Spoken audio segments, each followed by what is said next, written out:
This is Adelaide's FIVEaa. Partly cloudy today and a top of 22 with the 6 o'clock news. I'm Mel Usher. Keep your body in shape with FIVEaa Extra Clinical Pilates and group exercise classes. PhysioExtra.com. An historic night in State Parliament with the Voluntary Assisted Dying Bill passing the upper house. It's the first time any euthanasia bill has passed a chamber. Spokesperson for Voluntary Assisted Dying SA, Lainey Anderson, says the vote happened shortly before midnight. Our sort of best hope was to get 13 votes, and in the end it was 14-7, which is fantastic. I think Stephen Wade was really quite influential talking about an Australian model and that equity of healthcare. The bill now goes to the lower house. A car truck smash at Waterloo Corner is under investigation. It happened on the north-south motorway just before 9 last night. The male driver of the car suffered serious injuries when his Holden went into the barriers and made contact with the semi-trailer, but his condition is not considered life-threatening. 2 females have been treated for minor injuries. The truckie wasn't hurt. The Whyalla Steelworks and hundreds of local jobs have been saved after a refinancing deal was reached. Sanjeev Gupta's GFG Alliance has secured $430 million to pay back debt and provide ongoing working capital. The offer is subject to conditions and documentation. Whyalla Mayor Claire McLaughlin says it's expected to be finalised within a month. I look forward to that coming to an end so we can actually continue to move forward. I mean, it's a very exciting time for Whyalla. We've got lots of things happening in our city and we just want to get on with it and move forward. So sort of stop that little bit of a halt and then we can get on with being the great city that we are north of Adelaide. It's hoped New South Wales Health will soon have a clearer idea of how a Sydney man contracted coronavirus. Nine's Clinton Maynard reports. It's been 5 weeks since there was a local coronavirus case, and this one has health investigators puzzled. The man in his 50s from the eastern suburbs hasn't been overseas or been in contact with anyone who has. He doesn't have any connection to the quarantine system or hospitals. Urgent genomic testing has been ordered, and today the results should be known. They should indicate the strain and any links to overseas cases. His close contacts are also due to receive test results, with fears there will be more positive cases. 2 repatriation flights a week could bring stranded Australians home from India once the flight ban lifts. Federal Security Committee officials are meeting today to discuss the ongoing crisis in the country. The ban on flights is expected to end on the 15th of May as originally planned.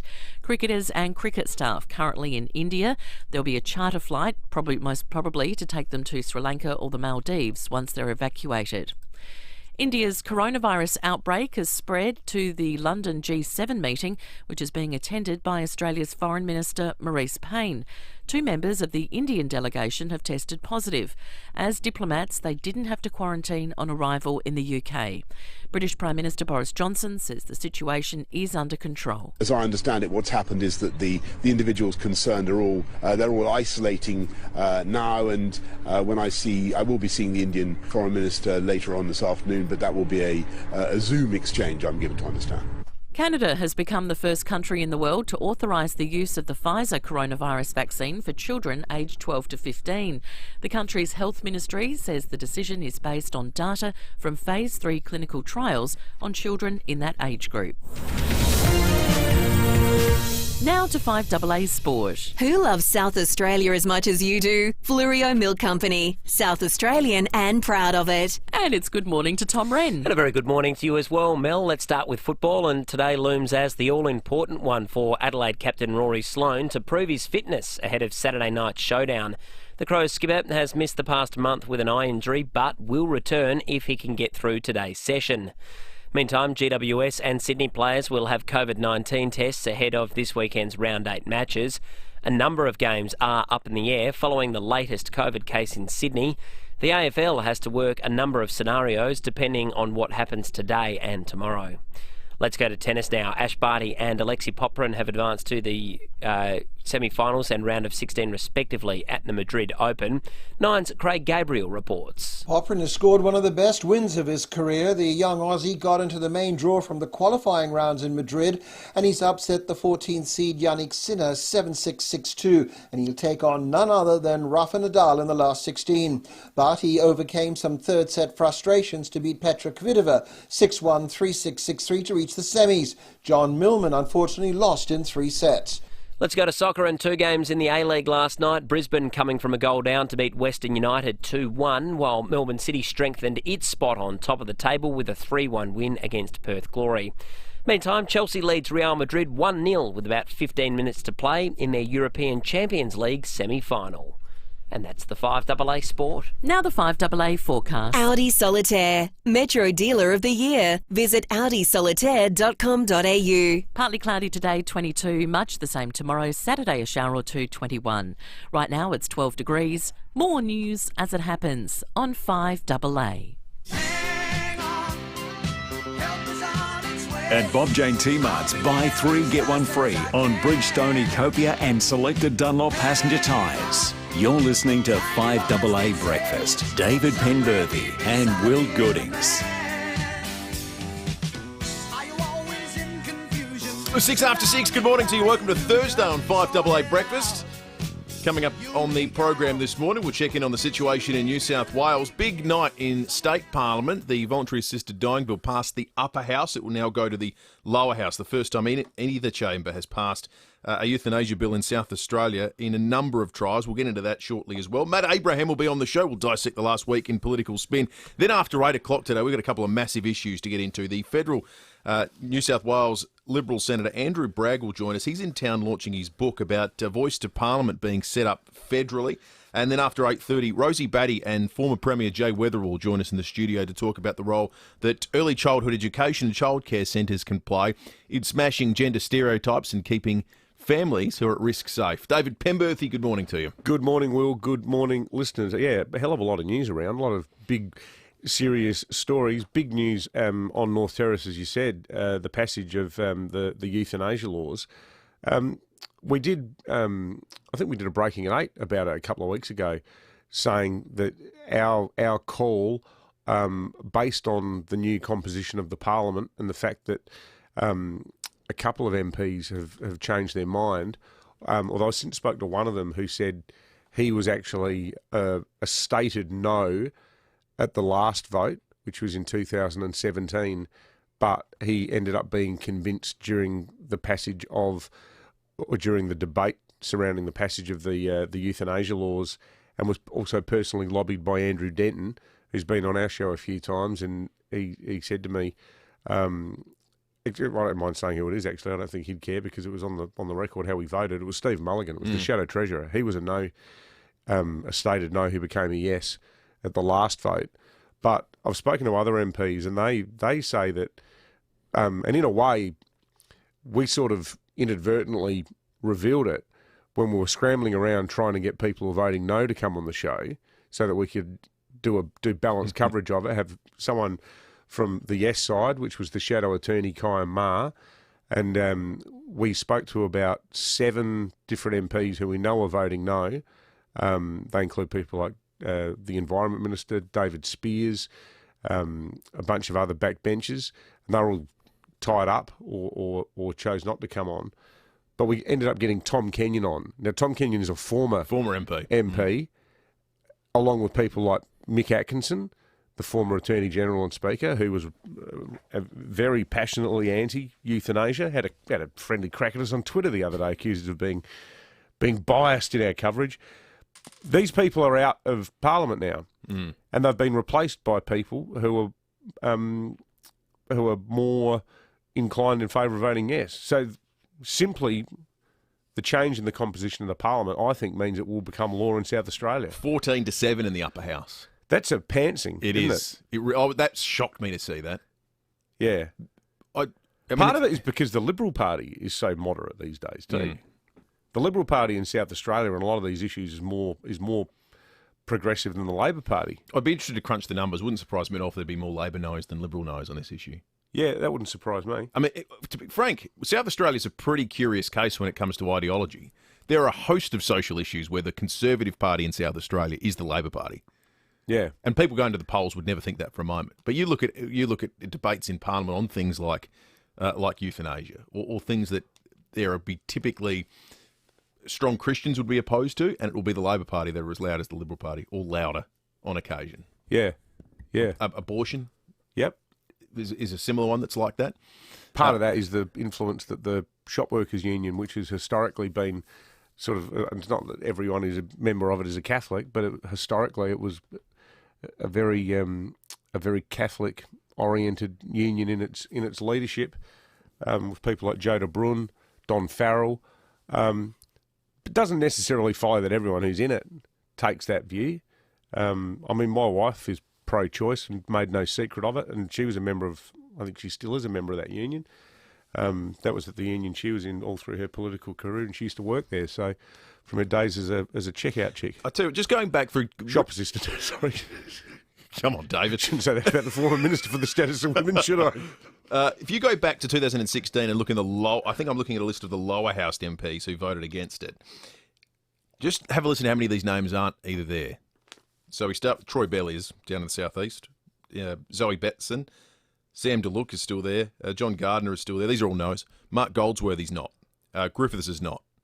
Hamilton Smith is not. Kenyon is not. Canola's still there. Coots and Toner's still there. Pederick's still there. Pengilly's not. Yeah, he was a no. Piccolo, Rankin's not. Rowe's not. Snelling's not. Yeah, Snelling's the other one. Spears is still there. David's Visitazi is still there.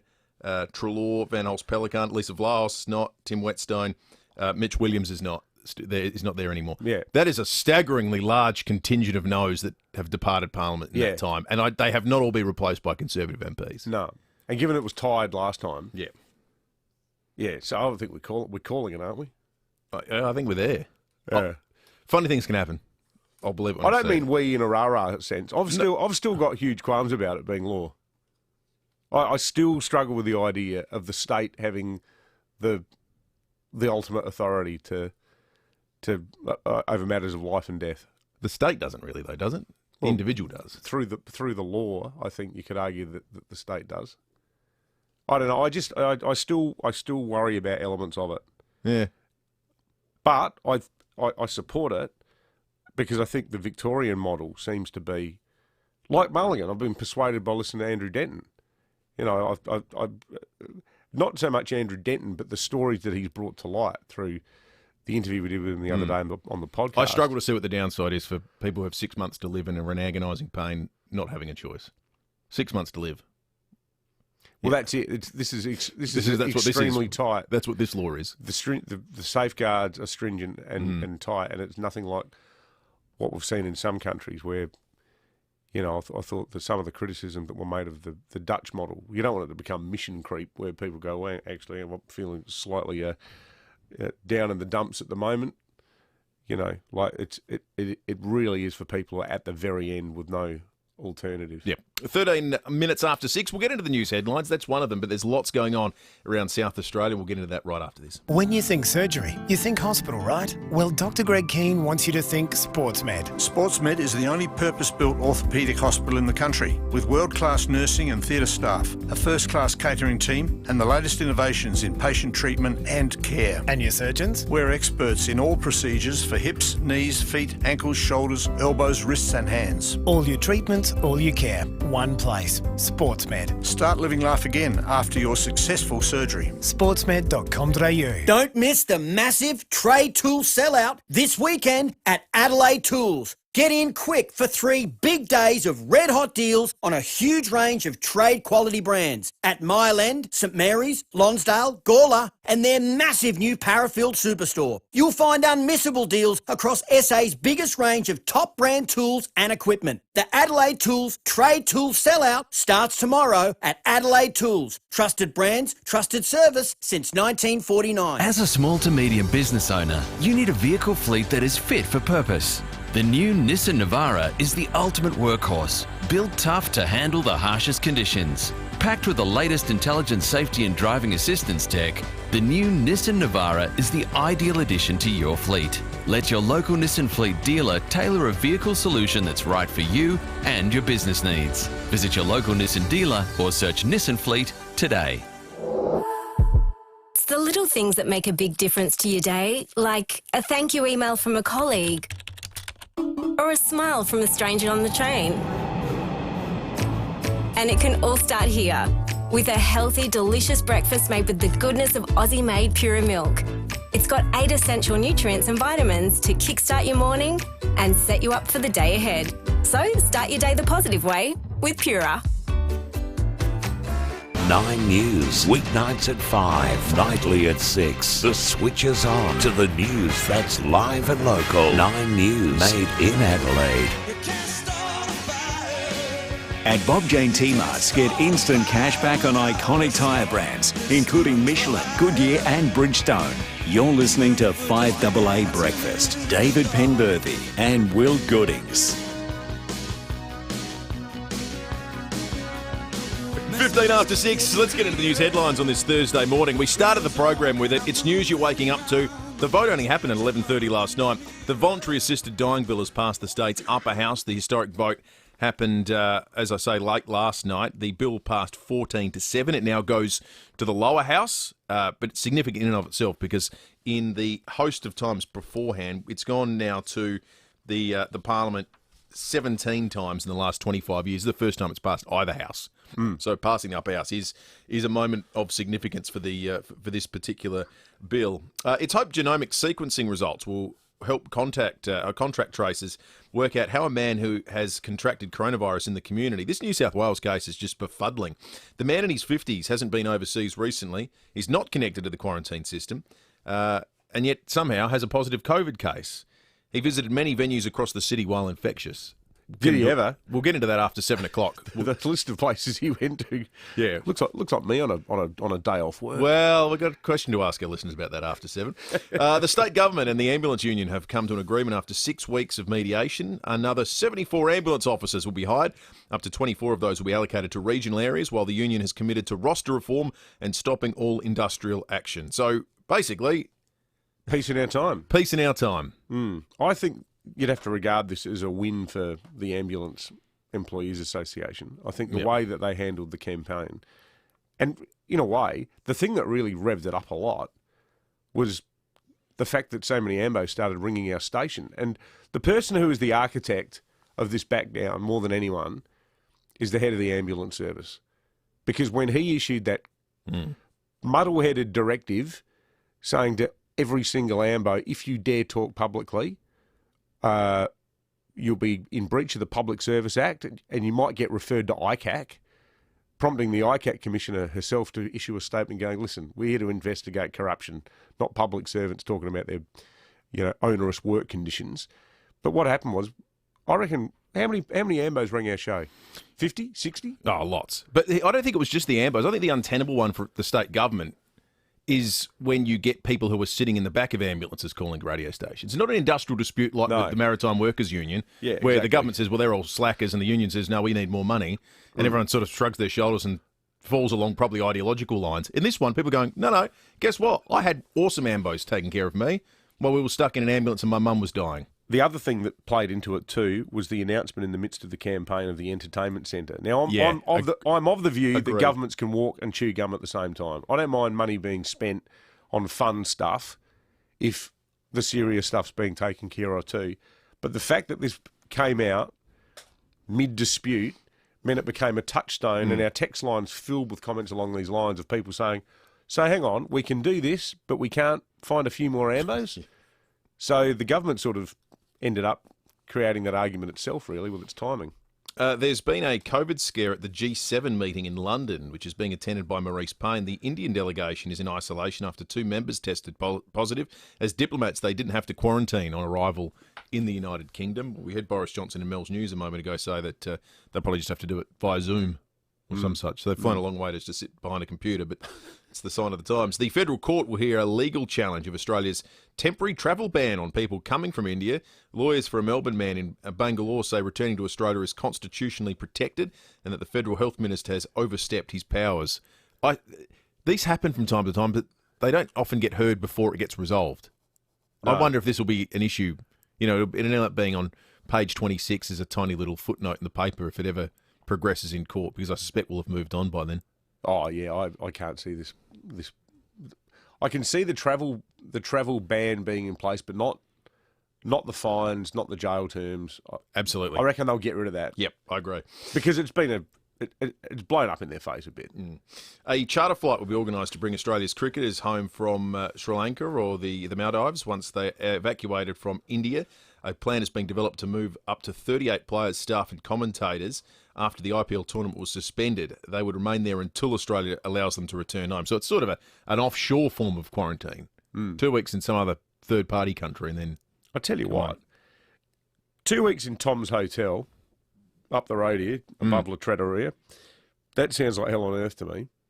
2 weeks in the Maldives, though. I could do that. Have you been there? Did you go there on a holiday? Yeah. Is it near Mauritius? South of India, so south of Sri Lanka, basically. You fly a couple of hours down that way. Yeah, no, so it's not really near Mauritius. It's sort of near it, but we went to Mauritius on our honeymoon. But those places are just sensational. Oh, it's ludicrous. Yeah. If we could all quarantine there, it'd be a very different conversation. You know what's really good? Having curry for breakfast. Yeah. Did you get into that? Yeah. You know what's confronting? Watching people in that part of the world, it's just a cultural difference. Eat curry with their bare hands. Have you ever tried to do it? No, I couldn't do it. I used to do it a bit in Indonesia. Yeah, right. Got to use your right hand. Yes, of course. People look at you very funny. I never went full blown Indonesian. No. Custom wise when it came to that thing. GPs are being promised a significant increase in COVID vaccine doses. The health department says those receiving 50 doses of AstraZeneca a week will be allocated 150. And those already getting 100 will get 200, which is great news. Good. Happy with that. Banks are facing a record demand for mortgages. More than 2,000 mortgages a day were bought during March. That's hard to get your head around. 2,000 a day. Jeez, that's incredible. Loans to owner-occupiers too have reached a 12-year high. ANZ Chief Executive Shane Elliott says the bank would back home loan marketing because of the strong demand. Doesn't feel like it's going to ease up anytime soon. Surely it has to at some You'd point. think so. But... well, we've been wrong before about housing, the rate of the increase in housing prices. Maybe we'll be again. See, the thing is, the prices tend not to drop. They tend to just plateau. Like they don't go up, and then down, down. No. Like if you look at it since the recession, it's gone up a hell of a lot on about, 4 major occasions? We'll have a look at the situation in Sydney and Melbourne, where remember the housing market, it collapsed and there were price drops, and in the last couple of years, they've all gone back up beyond their previous highs. We don't own it anymore, but my ex-wife owns it. But the house we lived in Sydney, Leichhardt, 2-bedroom home. We bought it a year before the Olympics, so it's at 1999. It was $385,000, and it was a 2-bedroom house with a 7-metre frontage. 7-metre frontage. The entire block would have been 200 and... or maybe like 180 metres. Right. The backyard was the size of our Commodore station wagon. So if you parked the car in the back and literally had to do like a 7-point turn to get in through the dunny lane, the backyard was so small you couldn't use the barbecue because the car was in the way. It was like a postage stamp. That house would now be, in fact, I think it's valued now at like 1.6. Oh, that's extraordinary, isn't it? Seriously. How do you get into the housing market if you're a young person? Good luck in that part of Australia. It must be impossible. 23 minutes after 6, our number is 8223 You can text us on the Telstra Store Mount Barker text line. Tom Wren's coming up. And I want to share with him, actually, one of my favourite sporting stories in Australia that appeared in the Western Australian this morning. We'll get into that in just a moment. For 25 years, Crime Stoppers has encouraged people to come forward with information that helps solve and prevent crimes. Since 1996, more than 34,000 crimes have been solved and more than 22,000 people apprehended. Share what you know without saying who you are by calling Crime Stoppers on 1800 333 000 or make a report by visiting crimestopperssa.com.au. Crime Stoppers SA, Police Credit Union and 9 years, supporting better communities. Versatility. It opens the door for those spontaneous moments where adventure calls. Enter the Tiguan Allspace. The adaptable seating provides room for up to 7. You might not use the extra 2 seats all the time, but it's great to know they're there. The Tiguan Allspace is bigger and better than ever, and with 4Motion all-wheel drive, it's the SUV that can do it all. Visit the Volkswagen experts at Solitaire Volkswagen Hawthorne and Medindi to book a test drive, or visit solitaire.com.au for more details. DL 65541. At Terry White Chemmart, we're here to help this winter. Book your flu vaccination service online today. Walk-ins available. Terry White Chemmart. Now that's real chemistry. Conditions apply. See terrywhitechemmart.com.au for details. Hi, Hearing Australia. Oh, hi. I'd like to inquire about hearing aids, please. Okay, well, it sounds like you're having a ball, so I'll be quick. Our range includes hearing aids that can be so discreet people probably won't realise you're wearing one. And for eligible pensioners under the Hearing Services Program, there are 3 device choices to choose from that are free, and we will care for your hearing for life. I like the sound of that. Oh! Hearing Australia. Discover the secret to celebrating sound in your life. Call 134 432 or 134 HERE today. When people walk through the doors at Pals, the first thing they say is wow. Not only because of the size and the selection, but also because of the team. Sam and Jamie have tasted every drop. They and their team can recommend a whiskey that's just as good as that hard-to-find Japanese one, if they don't have it, that is. Or a beautiful red that's reminiscent of that outstanding cellar door you once travelled so far to visit. Parafield Airport Liquor Store. Pals, next to Roulette's Tavern, Kings Road, Parafield. Sliding doors and windows are great until they stop sliding. Then they make this sort of sound. In most cases, the rollers just need replacing, which you can do yourself if you can find the parts. So visit rollerco.com.au, because that's what we do. Parts for just about any sliding door, patio door or window. rollerco.com.au. Parts for sliding doors and windows is what we do. Rollerco. We'll get you rolling. New Age Caravans Adelaide has a brand new showroom on North East Road with the best caravan facilities in the state. And to celebrate, they're throwing a 10-day grand opening super sale. Get up to $5,000 of free accessories when you buy any New Age caravan. And there's even limited pre-Christmas build spots available. Don't miss the New Age Caravans Adelaide grand opening super sale. Starts Friday until May 16. 817 North East Road, Valley View. Open 7 days. 5AA Breakfast is streaming live right now. To watch, simply head online to 5AA Facebook or search 5AA on YouTube. At Bob Jane T-Mart's, buy 3 get 1 free on Bridgestone, Copia and selected Dunlop passenger tyres. You're listening to 5AA Breakfast. David Penberthy and Will Goodings. 27 minutes after 6, Tom Wren in the breakfast studio with us. 3 words make a big difference to our local dairy farmers. FIVEaa Milk Company in your supermarket now. Morning to you, Rennie. Morning to you, Will. Morning, David. Boys, Champions League action. This is the big competition. It's the creme de la creme. Of course, it was potentially going to be disbanded with this new Super League, but it's going ahead as normal. Manchester City made it through yesterday. They've never made it under Pep Guardiola, so that was a huge achievement for them. And then this morning, Chelsea playing against Real Madrid. Great play from Chelsea here to give Havertz the chance. He's hit the bar and Werner's there to knock it in. And this one's going to count. So they got that one. They scored another one. Chelsea through to the final. They'll play Manchester City. What a turnaround. Unbelievable. And to think Chelsea sacked their manager 3 months ago. Thomas Tuchel has come in and done an extraordinary job. That was Mourinho, wasn't it? No, Frank Lampard. Oh, Lampard. So, who's a Where former did Mourinho get favourite? sacked from? Liverpool?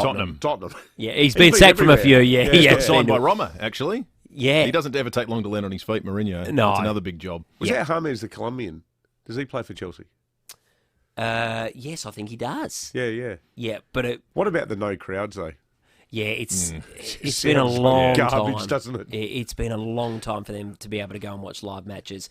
But a great effort for Chelsea and Manchester City playing in an All-England final. We had it 2 years ago with Liverpool and Tottenham. Liverpool, of course, winning that one. So we'll see what happens from here. But the other story I wanted to talk to you fellas about, Stuart McGill. Oh, yeah. Wow. I mean, it all sounds a little bit shady and peculiar, odd. This somehow caught in between a drug deal and was seemingly collateral damage, but not involved in it, reading reports, but just bizarre. Mixing with an unusual crowd, I think you can say. Imagine 10 years ago they're framing the market on who would become Australia's most controversial leg spinner. And Shane Warne not being the $1.10 favourite. Well, what? Speaking of Warney, what about Warney's post yesterday? Just sort of posing with his... Yeah, what was that about? And just, I hope everyone's had a good laugh today. So clearly alluding to the Stuart McGill story. Surely trying to be a bit tongue-in-cheek. I'm not across the exact timing of when that post came out, but yeah, it was intriguing. What else would have been funny in Warney's world yesterday? Could be anything. Could be anything. I don't know, like... Can I tell you about, Rennie, my favourite local Australian domestic soccer story that happened last night? Tony Sage, the billionaire Western Australia who owns Perth Glory, who is, made his fortune in mining and whatnot. Got no crowds, obviously in Perth at the moment because of lockdown and whatnot. So he couldn't go to the game and watch his team. So what he did is he made himself the ball boy. For the game. That was great. So you've got this guy in his 60s doing the role usually performed by about 11-year-old kids so he could go and watch his Imagine team telling poor play. Billy, hey, Billy, you can't go and do it today because the owner wants to go instead. We don't need you. Stand down. Good on you, Rennie. Thanks, We boys. love South Australia as much as you do. FIVEaa Milk Company, South Australian, and proud of it. This is Adelaide's 5AA. Partly cloudy today and a top of 22 with the 6:30 news. I'm Mel Usher. Trust Physio Extra. Norwood, Purie Street, Marion, Hallicove, Seaford and Victor Harbour. PhysioExtra.com. South Australia's upper house has passed the voluntary assisted dying bill following 6 hours of debate. The 14-7 vote happening not long before midnight. Spokesperson for voluntary assisted dying SA, Lainey Anderson, says it now goes to the lower house. Yeah, I reckon it's going to be pretty close, but I'd like to think that more lower house MPs than not can see that South Australians deserve this choice at end of life like other Australians. There's been a car-truck smash on the north-south motorway at Waterloo Corner. A Holden went into the barriers and slammed into the semi-trailer around 9 last night. The male driver of the car suffered serious injuries, but his condition is not considered life-threatening. 2 females sustained minor injuries. The truck driver escaped unhurt. Relief for Whyalla residents with news the steel plant's billionaire owner has reached a refinancing deal. Sanjeev Gupta's GFG Alliance has secured $430 million that will pay back debts and keep the steelworks running. A new COVID case in Sydney is being described as a wake-up call.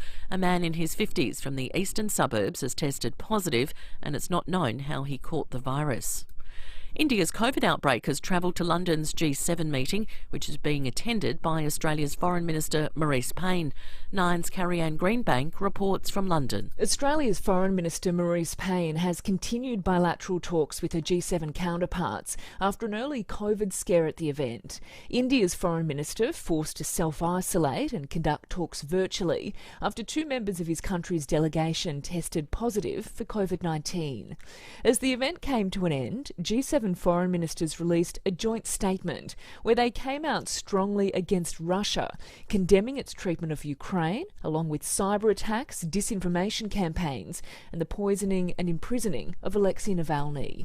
The Duchess of Sussex has won her copyright claim against a UK newspaper over the publication of a letter to her estranged father, Thomas Markle. Meghan sent the letter in 2018. Donald Trump will not be returning to Facebook anytime soon after the social media giant upheld its ban on the former US president. Nine's Amelia Adams has the story. It was an unprecedented decision, Facebook and Instagram banning a world leader. Donald Trump's account suspended indefinitely in the wake of the January 6 insurrection at the US Capitol, ruling the US president had incited violence. Today, in an historic move, Facebook's oversight board upheld the ban, but conceded that Facebook violated its own rules by making a hasty decision without clear guidelines and must review the case in 6 months. Donald Trump was quick to respond, calling the ruling a total disgrace and embarrassment to America.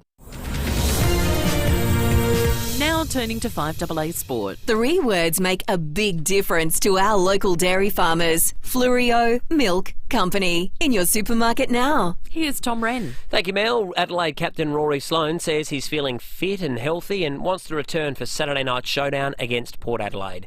The 31-year-old has missed the past 4 matches due to an eye injury, but he's told Rowie he's still been able to keep his fitness up. I've still managed to be on the bike, elliptical, or the cross trainer for those at home.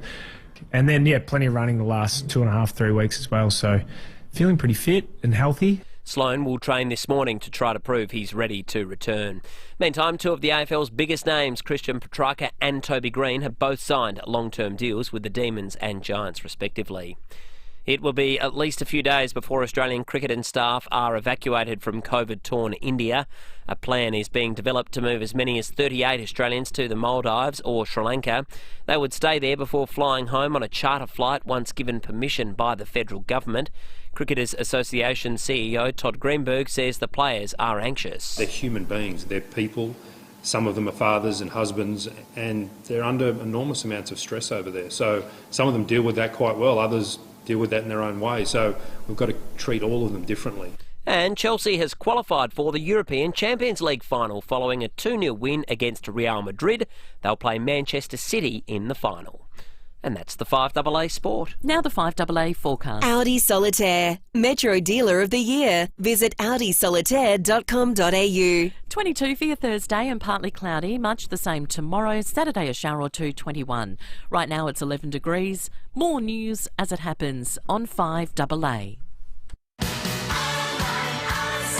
At Bob Jane T-Marts, get instant cash back on iconic tyre brands, including Michelin, Goodyear and Bridgestone. You're listening to 5AA Breakfast. David Penberthy and Will Goodings. 24 minutes to 7. I'm getting a stack of calls about the sunrise this morning. And it's a really intriguing one. Pink and purple looking over the hills. Because it's still quite dark. It is. It's like a thin ribbon of colour. It looks magnificent. Thin ribbon of colour. You're a wordsmith. How about that? Beautiful. Prepared it all myself. A thin ribbon of colour. If you can we've got great photographers. We've already established this that listen to 5AA Breakfast.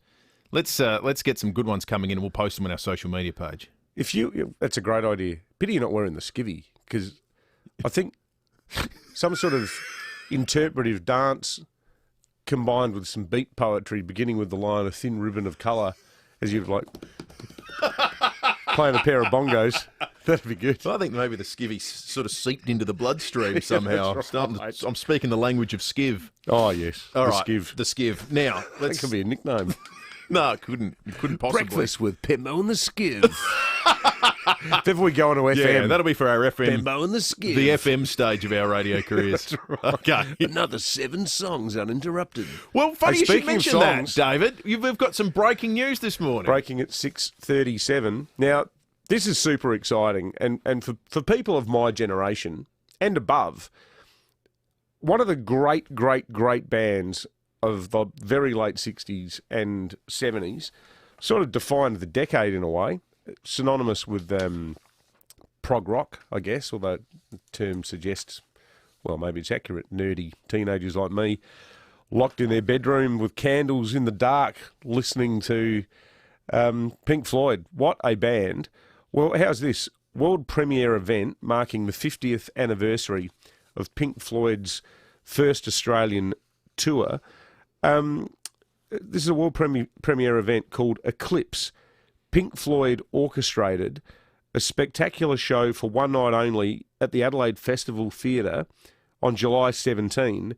Now, it's a 10-piece band comprising some of Australia's most experienced musicians and singers, and they include like real, high-end people who've sung with like the Adelaide Symphony Orchestra, phenomenal session musos.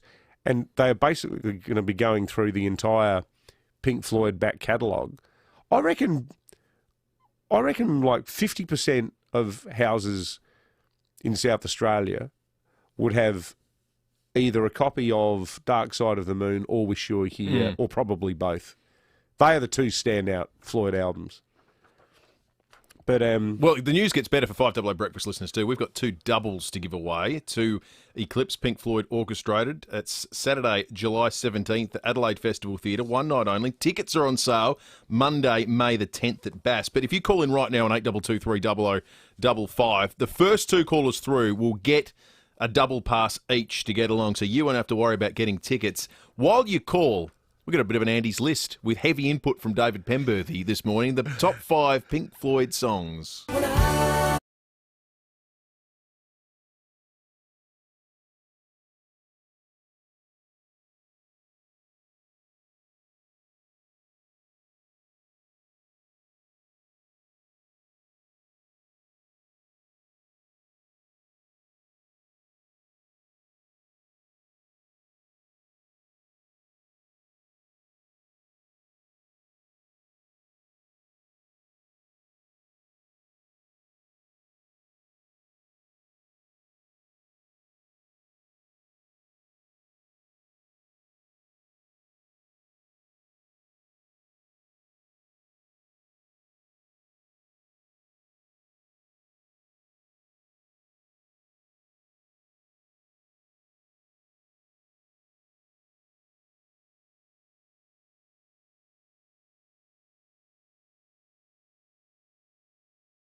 the third song that we played, which was some genuine weirdness, that's off their very, very, very first album, which was called Piper at the Gates of Dawn. Before they learn how to play music. No, it's one of the ultimate psychedelic records of all time. Oh, God. With their founding member, Syd Barrett, who shortly after that record came out was institutionalised. He had very, very serious mental health problems. And he spent his entire life in a mental health facility, exacerbated, I think, somewhat by excessive consumption of LSD. Indeed, all LSD consumption obviously is excessive. But yeah, the first album's pretty weird. They got a lot more mainstream in the 70s. Dark Side of the Moon is the 13th best-selling album in Australian history. The Wall, 33rd best-selling album in Australian history.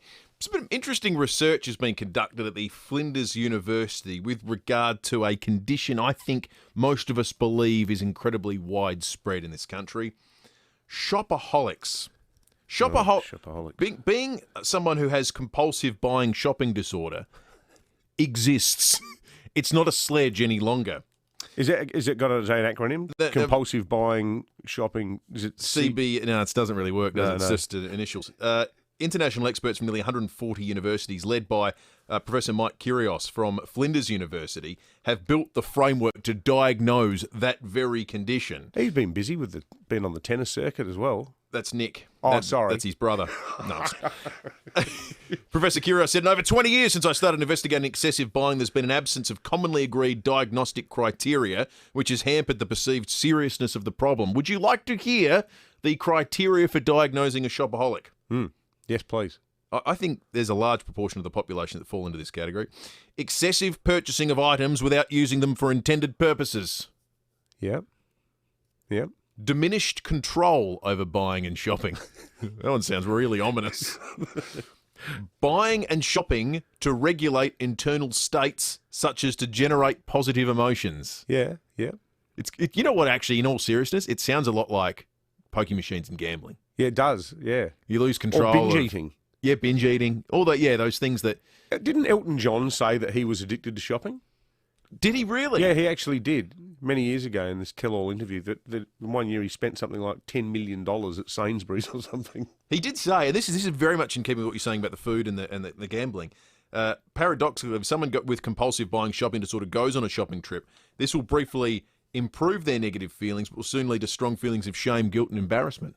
Yeah, so there you go. I'm not sure whether they can go to a clinic yet or get electric shock therapy or what the prescription is to fight the compulsive buying shopping disorder, but I'm sure that will come next. Maybe it's like aversion therapy where you just get forced to shop for 24 hours straight to the point where you can no longer shop.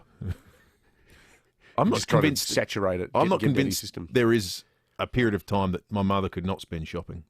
Like 24 hours, you go, what? I'm just getting started. Don't take me out yet. Yeah.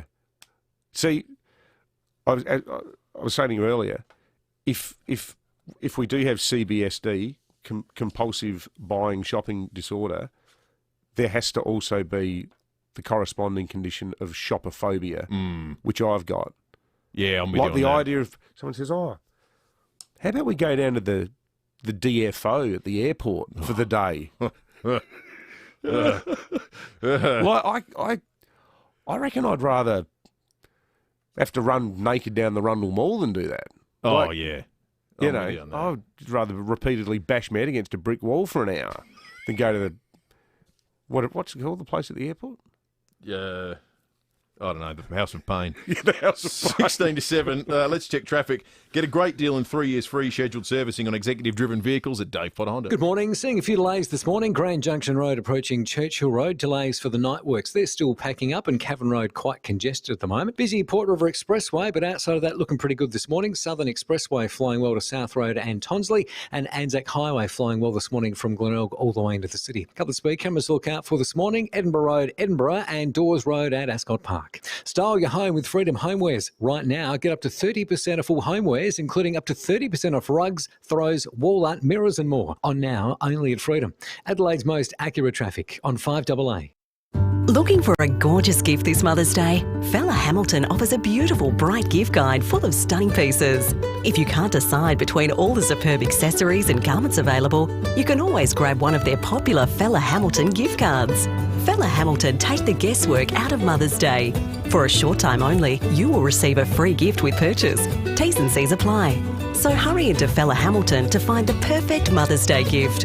In-store, online or by mail order right now. Building amazing homes is important to Beechwood Homes, and so is the environment. So when you build with Beechwood, you're building a better environment for our kids and grandkids. Around 70% of scrap materials from every Beechwood home is recycled. Bricks, rubble, timber, gyprock and steel, none of it goes to landfill. It's all sorted and recycled. So life really is good. It's even better in a Beechwood home. Take a look at the stunning Beechwood display home in Blackwood Park.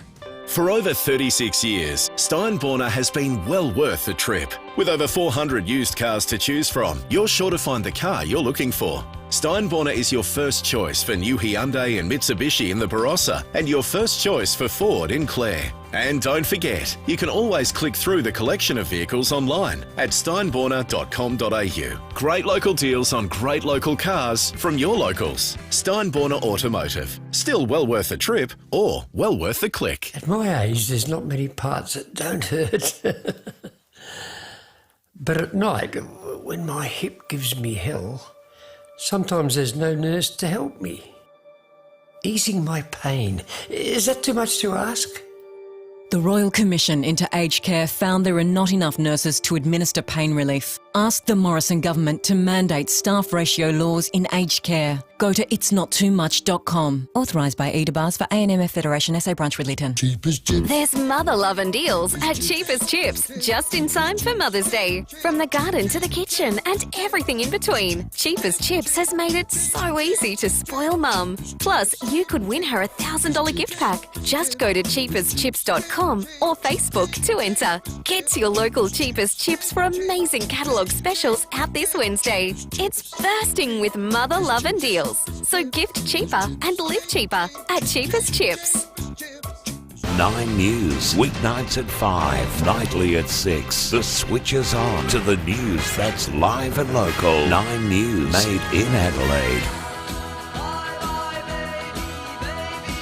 At Bob Jane T-Mart's, buy 3 get 1 free on Bridgestone, Copia and selected Dunlop passenger tyres. You're listening to 5AA Breakfast. David Penberthy and Will Goodings. 12 minutes to 7. Big congrats to Troy O'Halloran Hill and Bridget from Seafood, who have won the Pink Floyd tickets to see Pink Floyd orchestrated Eclipse, a world-class event, Saturday, July 17th at the Adelaide Festival Theatre. Monday, May 10.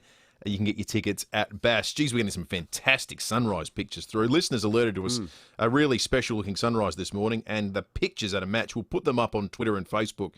Ben says, morning all from Aurora Glass at Kingsford. Just had to share this morning's beauty. Good on you, Ben. It looks spectacular. Dave from North Haven has sent us an absolute cracker as well. The orange is just something else. John sent us through a terrific photo as well. Big thanks to you, John. One here in Birkenhead that looks absolutely spectacular. Bit of, you can see beautiful the light reflecting off the water there. Robert and Osborne, you've done a wonderful job. And Jay from the West Parklands, that actually looks like it should be on an advertisement for travelling to South Australia. That one, keep them coming in. We'll put them up and you can check them out. Let's check in with SAPOL. Senior Constable Jen Cullinan joins us. Morning to you, Jen. Morning. Now, tell us about the Waterloo Corner crash. Yeah, so that was just before 9 o'clock yesterday evening that Police and Emergency Services went to the north-south motorway after reports of a Holden sedan that crashed into the barriers, which had then collided with a semi-trailer, causing the truck to roll on its side. That then caused about 30 tonnes of sand to spill onto the carriageway, so it was a bit of a nightmare down there for a while. So the male driver of the Holden suffered non-life-threatening injuries, and his 2 female passengers suffered minor injuries. So they were all taken to the Royal Adelaide Hospital, and the truck driver luckily wasn't injured, and he was taken to the Lyle Mac as a precaution. So the road has since reopened. It reopened about 1:30 this morning, and we obviously thank everybody for the patience at that time trying to clear up that major spill and accident. Good stuff, Jen. Thanks for that. Good on you, Jen. Senior Constable Jen Cullinan from SAPOL. Let's talk weather. Vince Rowlands is Senior Forecaster at the Weather Bureau. Morning, Vince. Morning, guys. What kind of Thursday do we have ahead of us? Yeah, not too bad. As you're just talking about, there's a bit of cloud around, helping to produce that pretty spectacular sunrise. That's going to hang around for most of the day. So we're still going to get to a reasonable temperature today, 22 degrees for the city, a little bit warmer in the northern suburbs of Elizabeth, 23, but along the coast a touch cooler, 21 for Glenelg and Nollunga. Now that cloud will hang around into tomorrow as well. There is a slight chance you could get a little bit of shower activity, most likely about the hills and southern suburbs. I'm not expecting too much in it. It's more likely that we'll see that shower activity coming through on Saturday. We've got a bit of a trough moving across the city, producing some shower activity. Now, hopefully it'll be cleared by the start of the footy, but we'll just have to watch the timing on that. Looks like the front has slowed down a bit from what we were looking at yesterday, but looking at a couple of millimetres across the city on Saturday in the top of 21 degrees.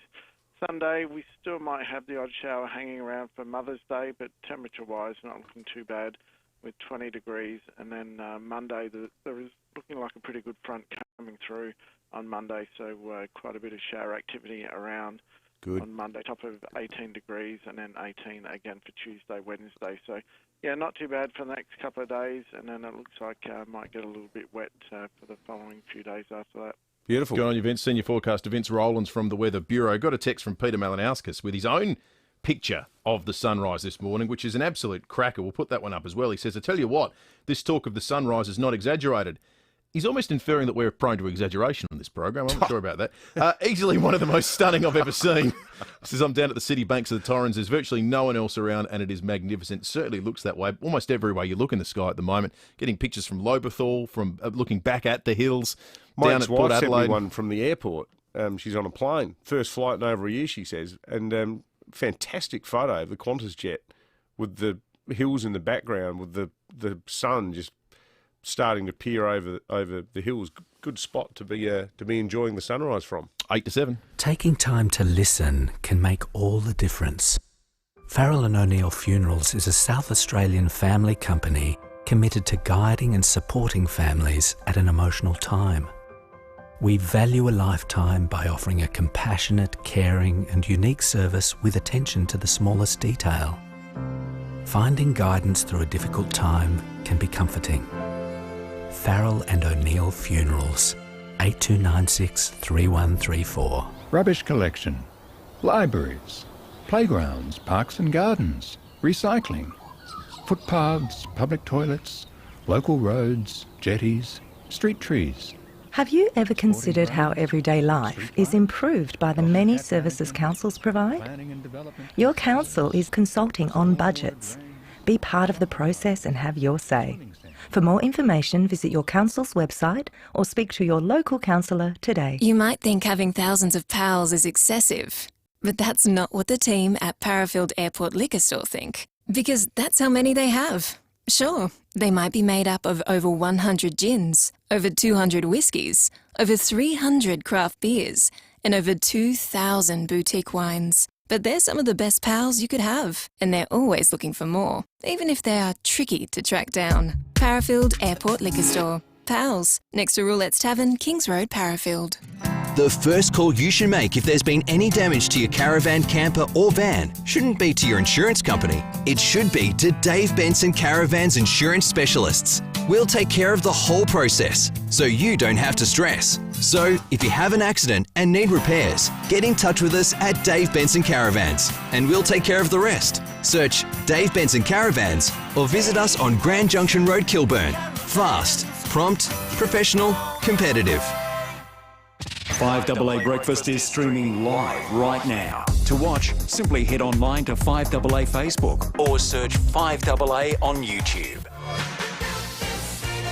At Bob Jane T-Marts, get instant cash back on iconic tyre brands, including Michelin, Goodyear and Bridgestone. You're listening to 5AA Breakfast. David Penberthy and Will Goodings. 5 to 7, still to come this morning. Matt Abraham will join us. Also later today, some big stories with really national implications too. We're going to speak after 8 o'clock. Andrew Bragg, New South Wales Liberal Senator, about the release of his new book detailing his quest for the Voice to Parliament to be set up and the referendum that would be required in its establishment. That's coming up after 8. Rosie Batty and Jay Weatherill too on the role that childcare centres and early childhood education can play in educating young people and protecting families that are vulnerable. Let's head to the US. Ashley Mullaney for 7 News is on the line. Morning to you, Ashley. Morning, Guy. Ashley, one of the more humbling parts of the decline of Donald Trump's presidency was the extent to which social media giants like Twitter and Facebook made him an ex-person. He was deplatformed, kicked off. What's the go? Do you think that Trump's going to be allowed back onto Facebook? It was a complete blackout, wasn't it? And it came as such a shock for a lot of people because, of course, he has tens of millions of followers. So Facebook, it was an unprecedented step for them to take, but Sheryl Sandberg and senior executives at Facebook said that they had no choice, that they believed he was responsible for the violence that we saw on January 6th. But they have this oversight board, which is said to be an independent board, which reviews some of these decisions and appeals. So they've looked at this case and they've actually upheld Facebook's decision, found that he did encourage and legitimise violence that day. But they're not pleased that it's an indefinite ban. So they've called on Facebook to basically say, what's the time frame on here? Is it a lifetime ban? Is this going to be 2 years? We can't just have an indefinite ban on him.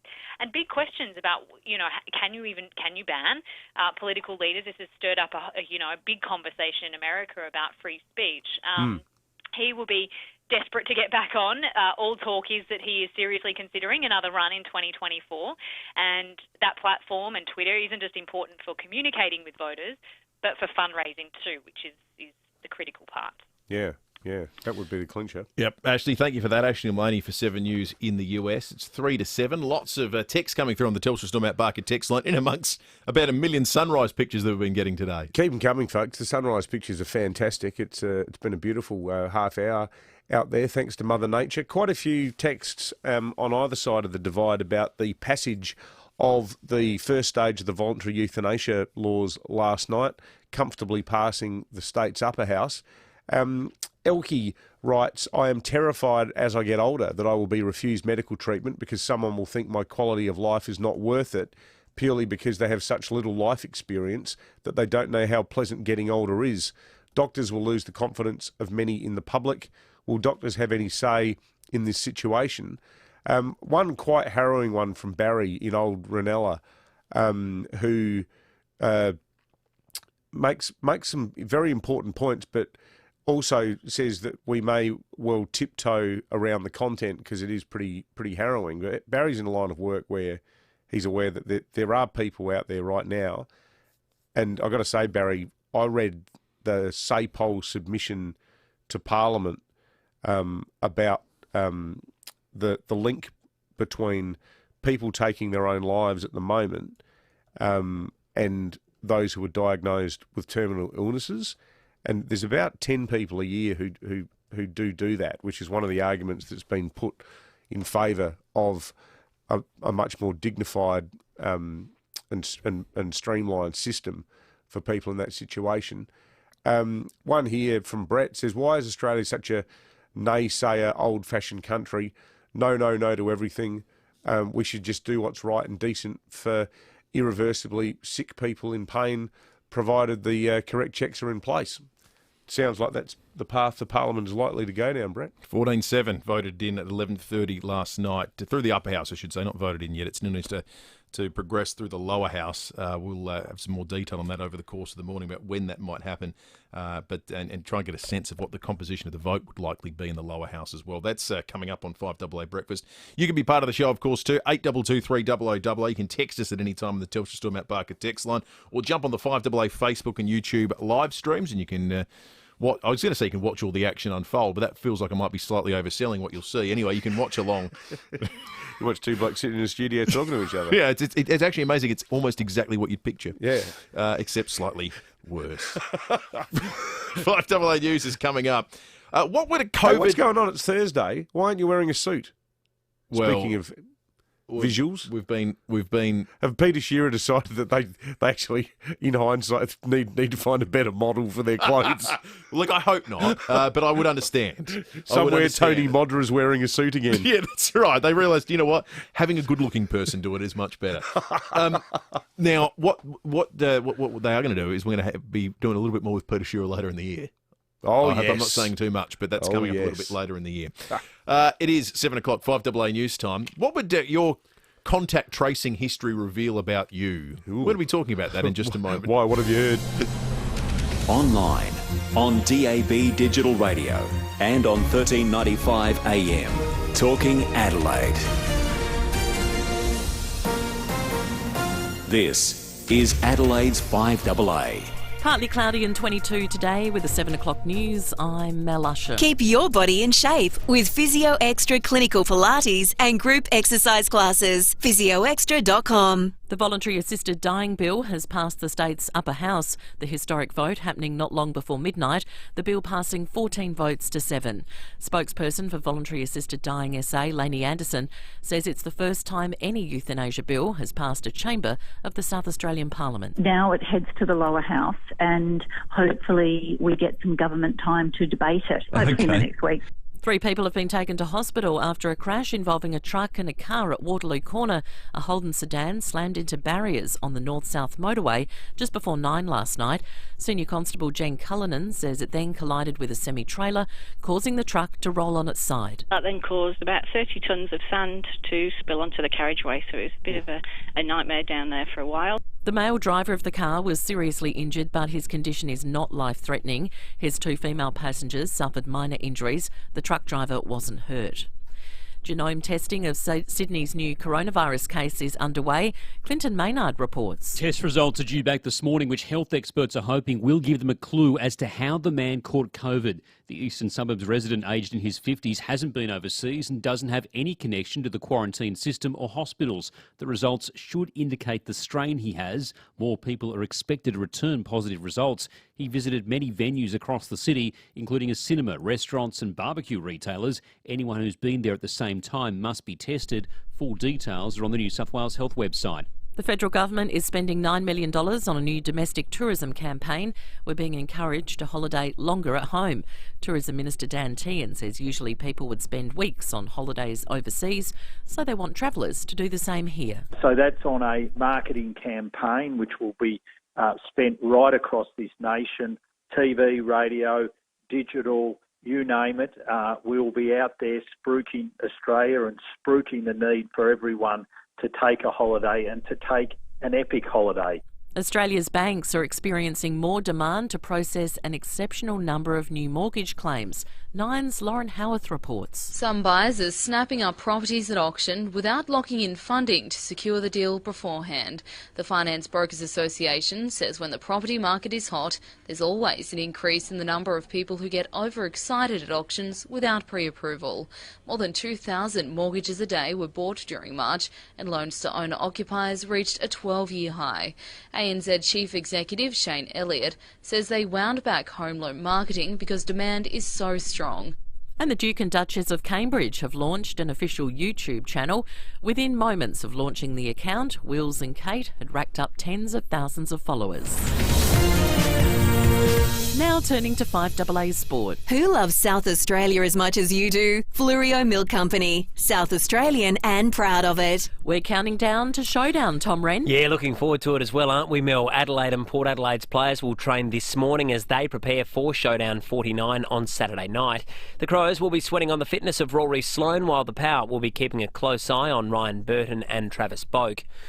Meantime, Geelong coach Chris Scott is preparing for Richmond's best at the MCG tomorrow night, despite the absence of several premiership stars. I think the whole competition's still trying to crack the code. The theory around how to play Richmond, I think, would be well understood. It's the execution that's much, much harder. They're clearly still the benchmark, even with some important players out. They've been able to show that their system stands up. Trent Cotchin, Dion Prestia, Dylan Grimes and Kane Lambert will miss the grand final rematch through injury. Former Australian cricketer turned commentator Michael Slater has launched another Twitter tirade on Prime Minister Scott Morrison. Slater is currently stranded overseas and sent a series of tweets last night directed at the PM, with one saying, How about you take your private jet and come and witness dead bodies on the street? To soccer now, and Chelsea's through to the Champions League final following a 2-0 victory over Real Madrid. The game put to bed in the 84th minute. Surely they're going to finish it off this time. Pulisic. Yes! It is put in by Mason Mount, and that is a place in the final, an all-English final. Yeah, Chelsea will now play Manchester City in that final on May the 29th. And Melbourne United's 11-game winning streak in the NBL has come to an end after going down by 13 points to the Perth Wildcats. And that's the 5AA Sport. Now checking 5AA traffic. Get a great deal and 3 years free scheduled servicing on executive-driven vehicles at Dave Potter Honda. Good morning. At Kilburn Grain Junction Road, approaching Churchill Road, still seeing some delays there. The night works are packing up. Cavan Road quite congested from that. Getting busy Port River Expressway on the drive in, and also we're seeing some delays at Salisbury East, Main North Road near the Kings McIntyre intersection, causing a few delays. And Mount Osmond, the freeway uptrack middle lane is still closed, and speed restrictions both ways there too. A couple of speed cameras, Seacombe Road, Seacombe Heights, and Salisbury Highway, Salisbury. What are you doing this weekend? Get into Anaconda Noarlunga, opening this Saturday. Huge range, great offers. This weekend only at Anaconda Noarlunga Homemaker Centre.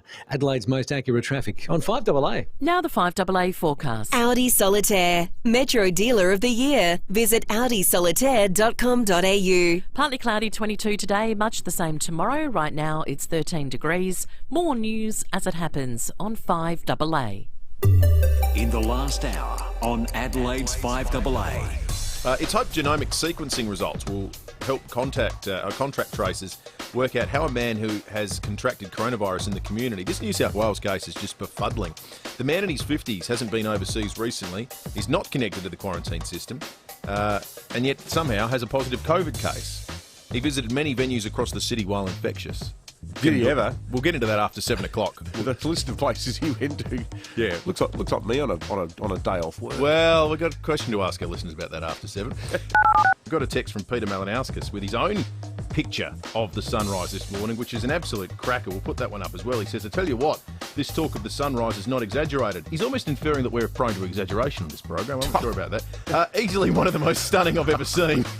Let's head to the US. Ashley Mullaney for 7 News is on the line. Do you think that Trump's going to be allowed back onto Facebook? What's the time frame on here? Is it a lifetime ban? Is this going to be 2 years? We can't just have an indefinite ban on him. And big questions about, can you ban political leaders?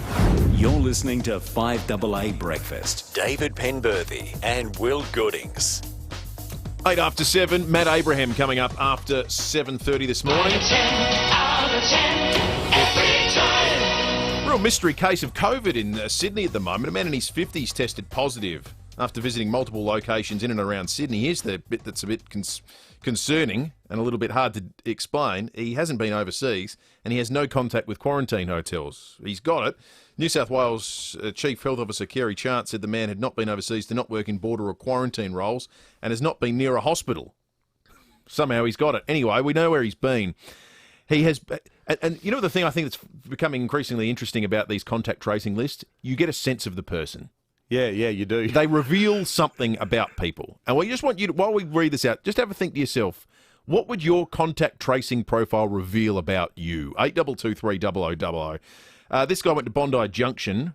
Which is just a big shopping mall. Yep. Westfield. He went and saw a screening of The Courier at Event Cinemas. Okay. Then he was at Rushcutters Bay, Figo Restaurant. That was after the movie. So he went at dinner and a movie. Like that. Happy with that. Then the next day, he obviously had some tasks, David, or maybe had one task. He was in Silverwater, went to Joe's Barbecues and Heating. Then he went to Tucker's Barbecues. Then he went to Barbecues Galore in Annandale. I like the guy. And then he went to the other Barbecues Galore in Casula. Yeah. Then he went to the BP, ran out of petrol from going around to all the different barbecue stores, and he finished the day off at the meat store. Clearly, he wanted to try out his new barbecue. So it revealed about this guy that he likes barbecues. Okay, we know something about the person. If you went through my contact tracing, it would reveal that this person has never in their life carried a shopping list. Because here's what mine looks like. 8 o'clock, no milk, Foodland. Get home. Foodlander in the mid-afternoon to buy some stuff for dinner. 7:30, Foodland. Forgot the coriander. That's my life. What's your go-to Foodland? Well, she said we've got an IGA at the end of pretty much at the end of our street. Or there's a Henley Beach food. Oh, the Grange Road one. If you need something a little bit fancy. Grange Road, Frederick Road. Yeah, I would be in there 4 times a day because I just don't prepare. I go to the shops every single day. I don't do a weekly shop. Mm. No, David, I don't go once a day. I would go multiple times. Now it's time for lunch. Bread. Excellent. Off we go. I'm just thinking where I went yesterday. I drove to the Lebanese supermarket in Theberton because I needed to buy fresh Lebanese bread and a bottle of pomegranate molasses for something I'm cooking on Friday, tomorrow. But, yeah, just the last week, I've been to the butcher shop twice. Like, it's just endless. It might reveal that you are individual food shopping events. A good cook. A serious home cook. Obsessed with buying weird foodstuffs. Or maybe just a hipster in disguise. 8223 is the number. What would your contact tracing history reveal about you? Dave in Alberton, what would it reveal about you? Well, good morning, and hopefully Mrs. Dave from Alberton's not listening to this, but I can confirm I only go to the pub once a week and my QR check-ins are lies. Thank you, Dave. 8223 What would your contact tracing history reveal about you? You can text us too on the Telstra Storm Mount Barker text line. Big news in South Australia in the last 24 hours with regard to a story that we've followed at this time and others on our program for a long period of time now.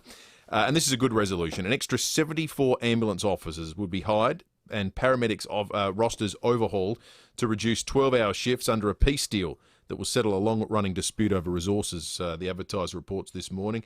Now, it needs to be signed off by rank-and-file paramedics, but involves ambulance officers agreeing to work more shorter shifts and staggering start and finish times. I think to those of us that aren't directly involved in the industrial dispute, the headline out of this is 74 more ambulance officers. Yeah, that's right.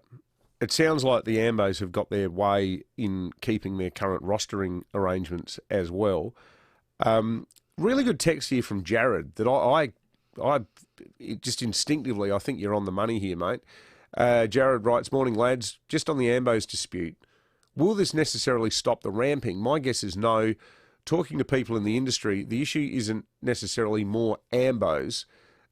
It's the availability of beds once patients come out of emergency.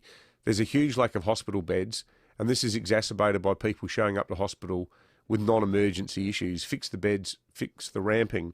One other thing that I'd throw into it, and we saw this with the drug driving stats the other day, knowing friends, I've got a couple of good friends who are Ambos, I think one of the huge things that's happened in the last decade is that so much of the work that they do now involves people who are just recidivist drug abusers.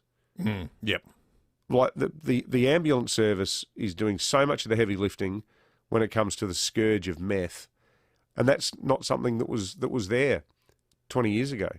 Gordon probably says, not even 10 years ago to the extent that it now is. Gordon on the text line makes a similar point. How is Marshall and Wade's 75 extra ambos going to fix the overcrowded EDs? They need to increase the beds in the hospital first. Any sane person knows that's where the problem is. Well, there's two problems here. We should be clear about this. There is the ambulance ramping that means you can't get to a bed, yes, but there's another problem that's cropped up, which we've had detailed by ambulance officers, which is that if they're ramping, they can't get to an urgent case where you are, in your home where you've collapsed. Yeah. This fixes that part. Doesn't fix the ramping. In fact, it adds to the ramping, probably. But what it does mean is that hopefully there's excess capacity, and if there is an incident, an ambulance can get to you. We're only up to the part where we're trying to fix that. Yeah. We haven't even started the process of fixing the ramping part component of this. That's not what this is about. Carol in Hawthorndean's called in on this issue. Morning, Carol. Good morning. How are you today? Good, thank you, Carol. Good. I'm listening with a bit of experience. I was taken from my workplace 2 months ago and ramped for nearly 4 hours at the RAF. Just wanted to give you a bit of info. They actually don't use the R word there. They call it external triaging. And yeah, it's laughable, but it's so serious. And we were there with up to 11 ambulances during the day. I was a Category 2, and they were trying to argue that I was a Category 3, which I think was to make their figures look better, and then they agreed I was a Category 2.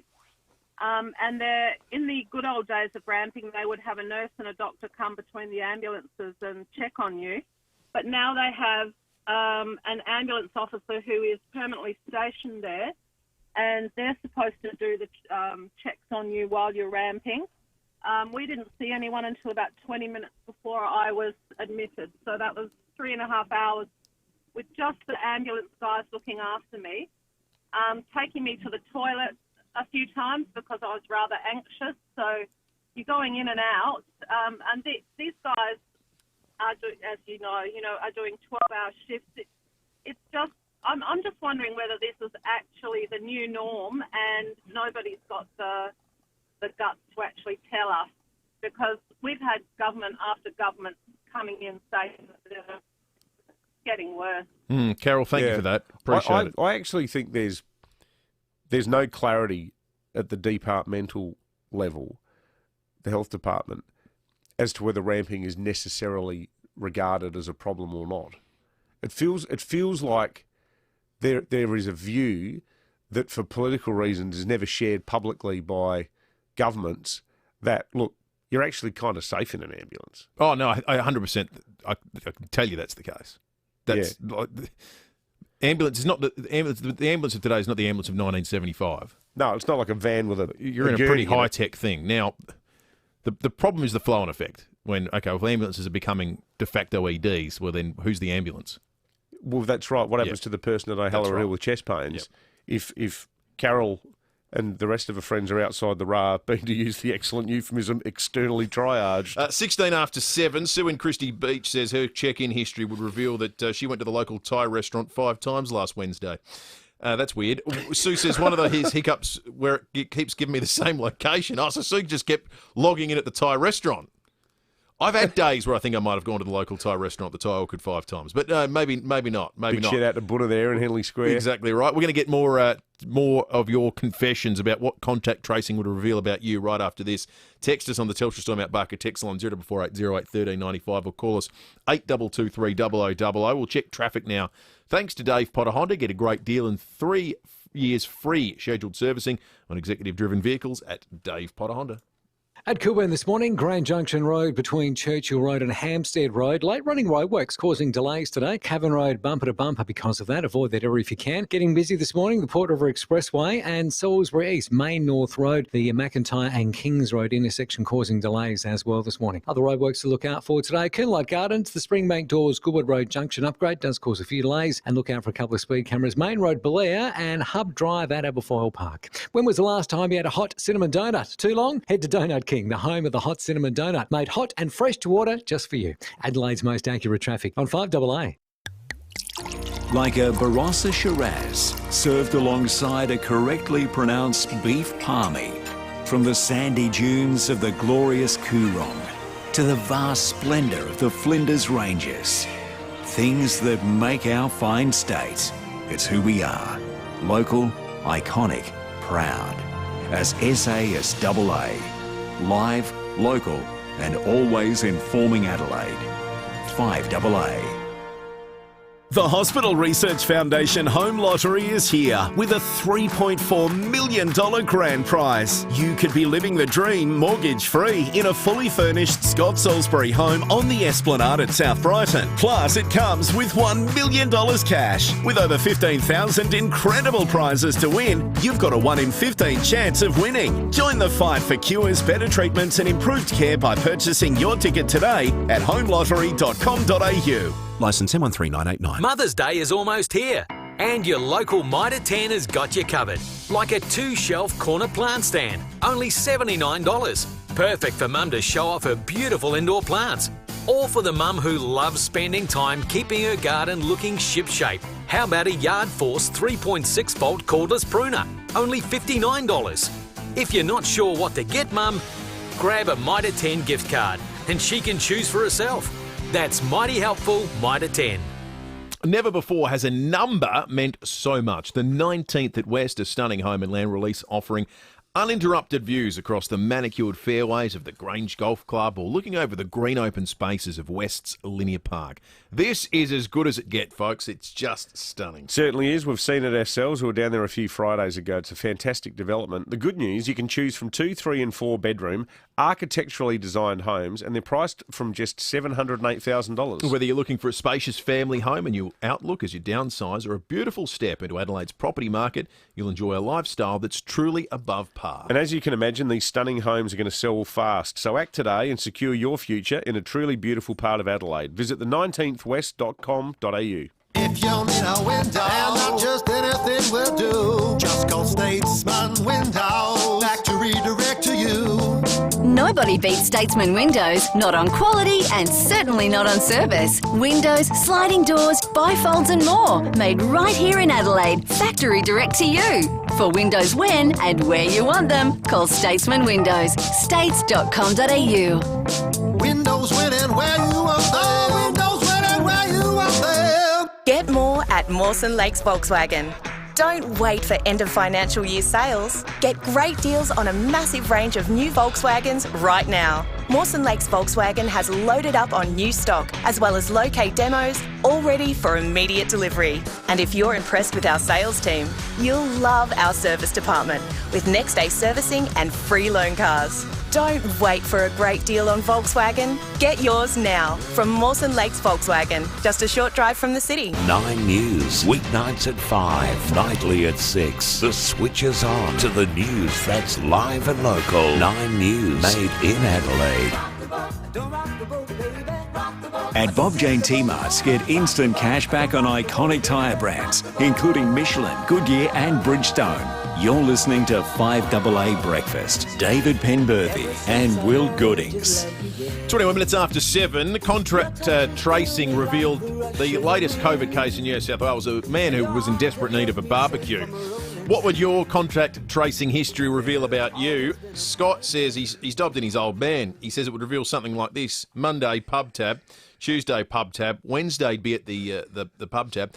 Thursday would be the pub tab, and then Friday he'd actually be at the pub tab before going to the pub tab on Saturday and rounding out the week with just a stop in at the pub tab on Sunday. On Sunday, yeah, that's right. Now, someone else has said every weekend multiple hardware store visits like Bunnings, Mitre 10.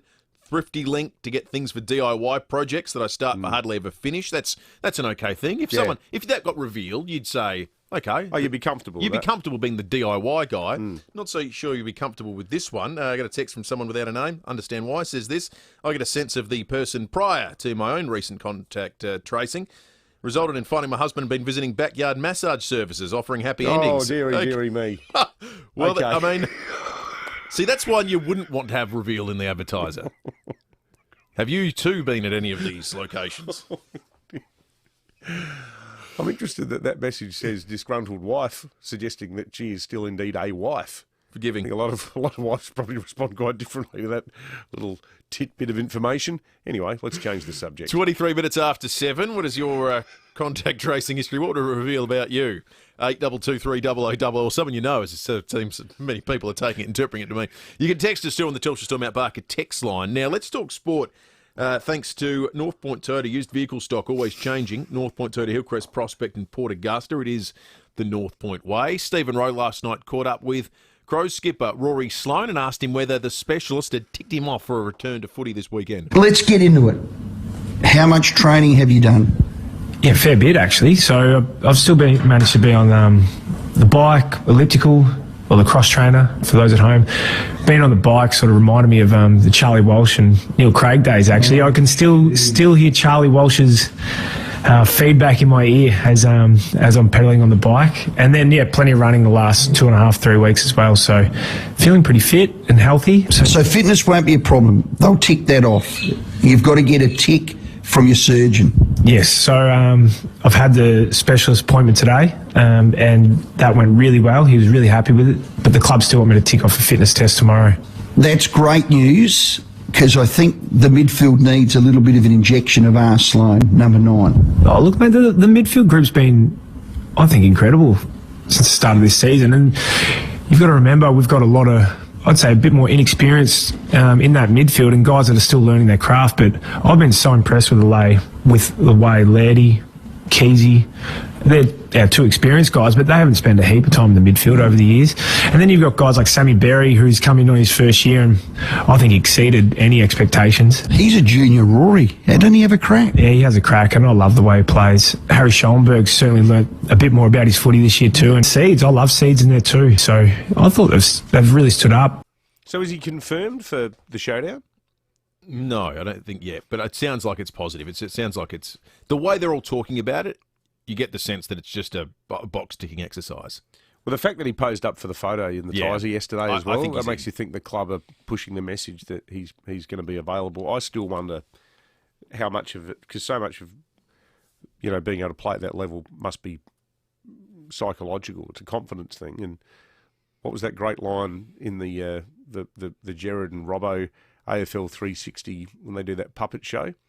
And they had the puppet interviewing Sloaney a couple of years ago, and he's like, "You're harder than a goat's knee." Yeah, and that is the way that historically he's played. But geez, I don't know. I still think at the age of 31, knowing what's on the line in the event that eye injury reoccurred, I don't know if you'd be crashing packs the way you had previously. And to be fair about it, it's not like he's playing for this year for his last chance to win a premiership. No. So, yeah.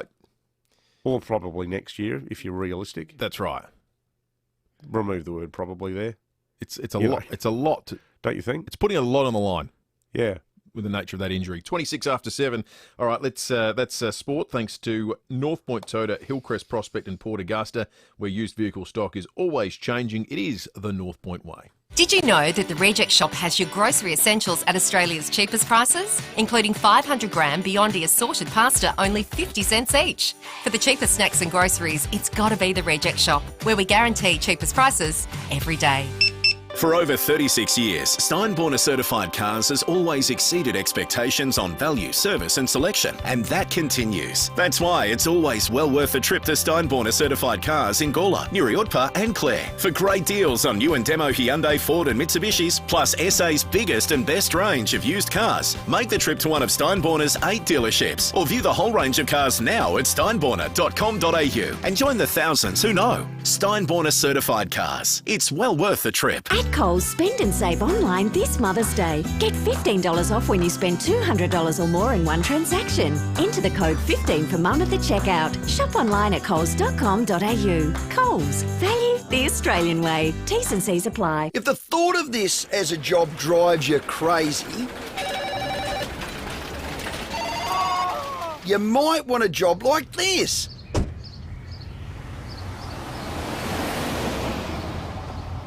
Here's Chris from ASIC Careers to tell you how. Thanks, Rowie. ASIC Careers is growing, and we need more drivers to keep our promise of perfect service.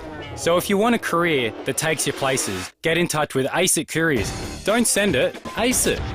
5AA's Tech Talk with your host, Adelaide tech guy Richard Pascoe. Thanks to Harvey Norman Computers. If there's any tech I can recommend for Mother's Day, it's got to be a smartwatch. The Garmin Fenix 6S Pro GPS watch comes with an optical heart rate monitor to gauge your workout, as well as track your heart rate's variability, offering ample space for storing up to 2,000 songs for your hikes or workouts. When it comes to activities, it has all the trimmings like an altimeter, a compass, and a clever incident alert that detects when you fall and notifies others. It's a very smart watch, and it looks smart too, with a stylish rose gold frame with a white band. The Garmin Fenix 6S Pro Rose Gold watch. Surprise Mum with one and head to your local Harvey Norman and pick one up at 50% off until Mother's Day. Only $574. Check out these great offers at 5AA.com.au. Thanks to Harvey Norman Computers.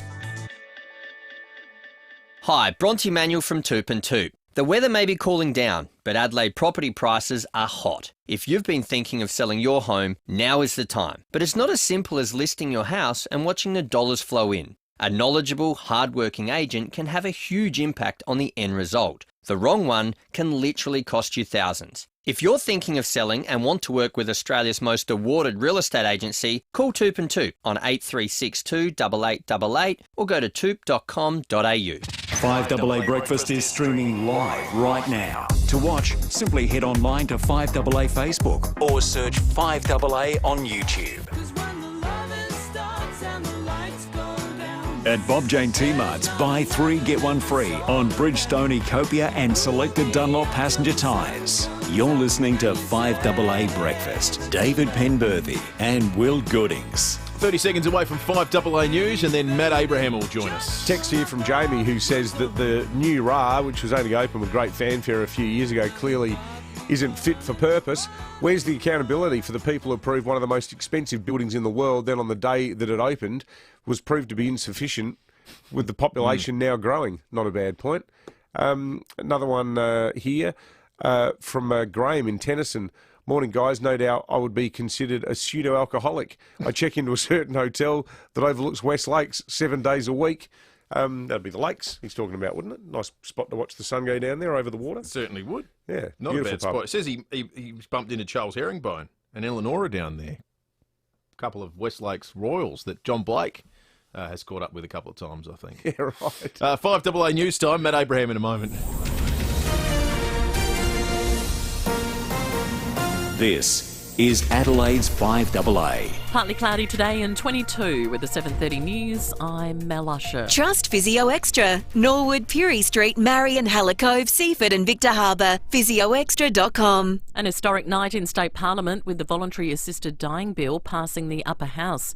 It's the first time any euthanasia bill has passed a chamber.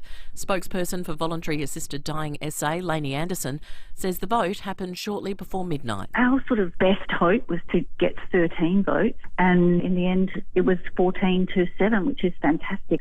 I think Stephen Wade was really quite influential, talking about an Australian model and that equity of healthcare. The bill now goes to the lower house. Relief for workers at the Whyalla Steelworks, with GFG announcing it's secured ongoing finance for its operations. $430 million will pay back debts and provide ongoing working capital. Whyalla Mayor Claire McLaughlin says it's great news. Very vital to our city and obviously to surrounding cities. There's people that work there that live out of Whyalla as well. It's all go here in Whyalla, and it's been incredibly busy. So even with this little cloud hanging over us for the last few weeks, it's still been business as usual. Fire crews have put out a blaze at Mitcham. It broke out on Brady Street just after 3 a.m. The female occupant was woken by a smoke alarm and got out safely. Crystal Mitchell from the MFS says it started on the stove. There was damage to the cabinetry above and smoke damage to the room of origin. The cause was storing products on a stove top, an electric stove top. Damage was $20,000 in a $1 million house. Cricket commentator Michael Slater has been accused of acting like a spoilt prat. Slater took to social media again overnight, criticising the federal government's flight ban from India. He says the Prime Minister should jump on his private jet and fly to the subcontinent to see bodies in the streets.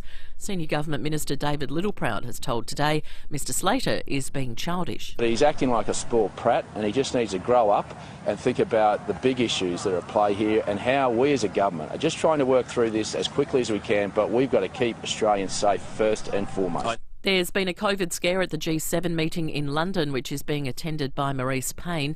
The Indian delegation is in isolation after 2 members tested positive. As diplomats, they didn't have to quarantine on arrival in the UK. Australian teenagers are spending more time on the internet than their overseas counterparts. Nine's Lauren Howarth reports. The OECD has examined international assessment data and student surveys to determine trends which could affect the reading abilities of 15-year-olds. It found Australian teenagers' internet usage has increased to more than 40 hours a week, which is higher than the OECD average. Australia reported a positive correlation between using digital devices in the classroom with higher test scores, but those who read for fun and choose physical books still tend to perform better in reading tests. Now turning to 5AA Sport. 3 words make a big difference to our local dairy farmers. Flurio Milk Company. In your supermarket now. It's over to Tom Wren. Thank you, Mel. Adelaide captain Rory Sloane is confident he will be playing in Saturday night's showdown. The Crows skipper saying he just needs to tick one more box. I've had the specialist appointment and that went really well. He was really happy with it, but the club still want me to tick off a fitness test. Yeah, and the Crows will train later this morning for that fitness test. Let's go to tennis. Ash Barty's brilliant form has continued after she moved into the semi-finals of the Madrid Open with a hard-fought 3-set win against Petra Kvitova. The world number one will now come up against Paula Badoza, an opponent she lost to in the US last month, and she's hoping to get some revenge for that defeat. Yeah, we played a couple of weeks ago and she played a great match, so it's time for me to try and change the result. But no, I'm very excited to be in the semi-finals here in Madrid, get another opportunity to play on this court and to play a girl who's playing some great tennis, is confident, takes the game on, is aggressive. It's going to be really exciting. Audio there thanks to Fox. Let's go to soccer now. Melbourne City striker Jamie McLaren has become just the second player in A-League history to score 100 goals. The 27-year-old netting a double as his side cruised to a 3-1 win against Perth Glory. And there it is. Jamie McLaren, as he's done throughout his A-League career, right spot at the right time, and with his head, it's his 100th goal in the competition. Fantastic effort. Audio again thanks to Fox. There was one other game last night. Brisbane Roar coming from a goal down to beat Western United 2-1. And in overseas action, Chelsea's through to the European Champions League final following a 2-0 win against Real Madrid. And that's the 5AA Sport. Now checking 5AA traffic. Get a great deal and 3 years free scheduled servicing on executive-driven vehicles at Dave Potter Honda. Getting quite busy this morning. Grand Junction Road, some residual delays there. Southern Expressway also quite heavy city-bound. That's as you hit South Road at Tonsley coming off the expressway. And getting busy Salisbury East Main North McIntyre Kings Road intersection as well on the drive-in. Couple of speed cameras to look out for this morning. Northgate Street, Unley Park and Main Road at Belair. Right now at Amart Furniture, there's $100 million of furniture in stock and ready to be delivered. So, what are you waiting for? Rush into Amart or shop online today. Adelaide's most accurate traffic on 5AA. Now the 5AA forecast. Audi Solitaire, Metro Dealer of the Year. Visit audisolitaire.com.au. Partly cloudy for your Thursday with a top of 22. Much the same tomorrow, 22. Saturday, a shower or two, 21. Right now it's 13 degrees. More news as it happens on 5AA. At Bob Jane T-Marts, get instant cash back on iconic tyre brands, including Michelin, Goodyear and Bridgestone. You're listening to 5AA Breakfast. David Penberthy and Will Goodings.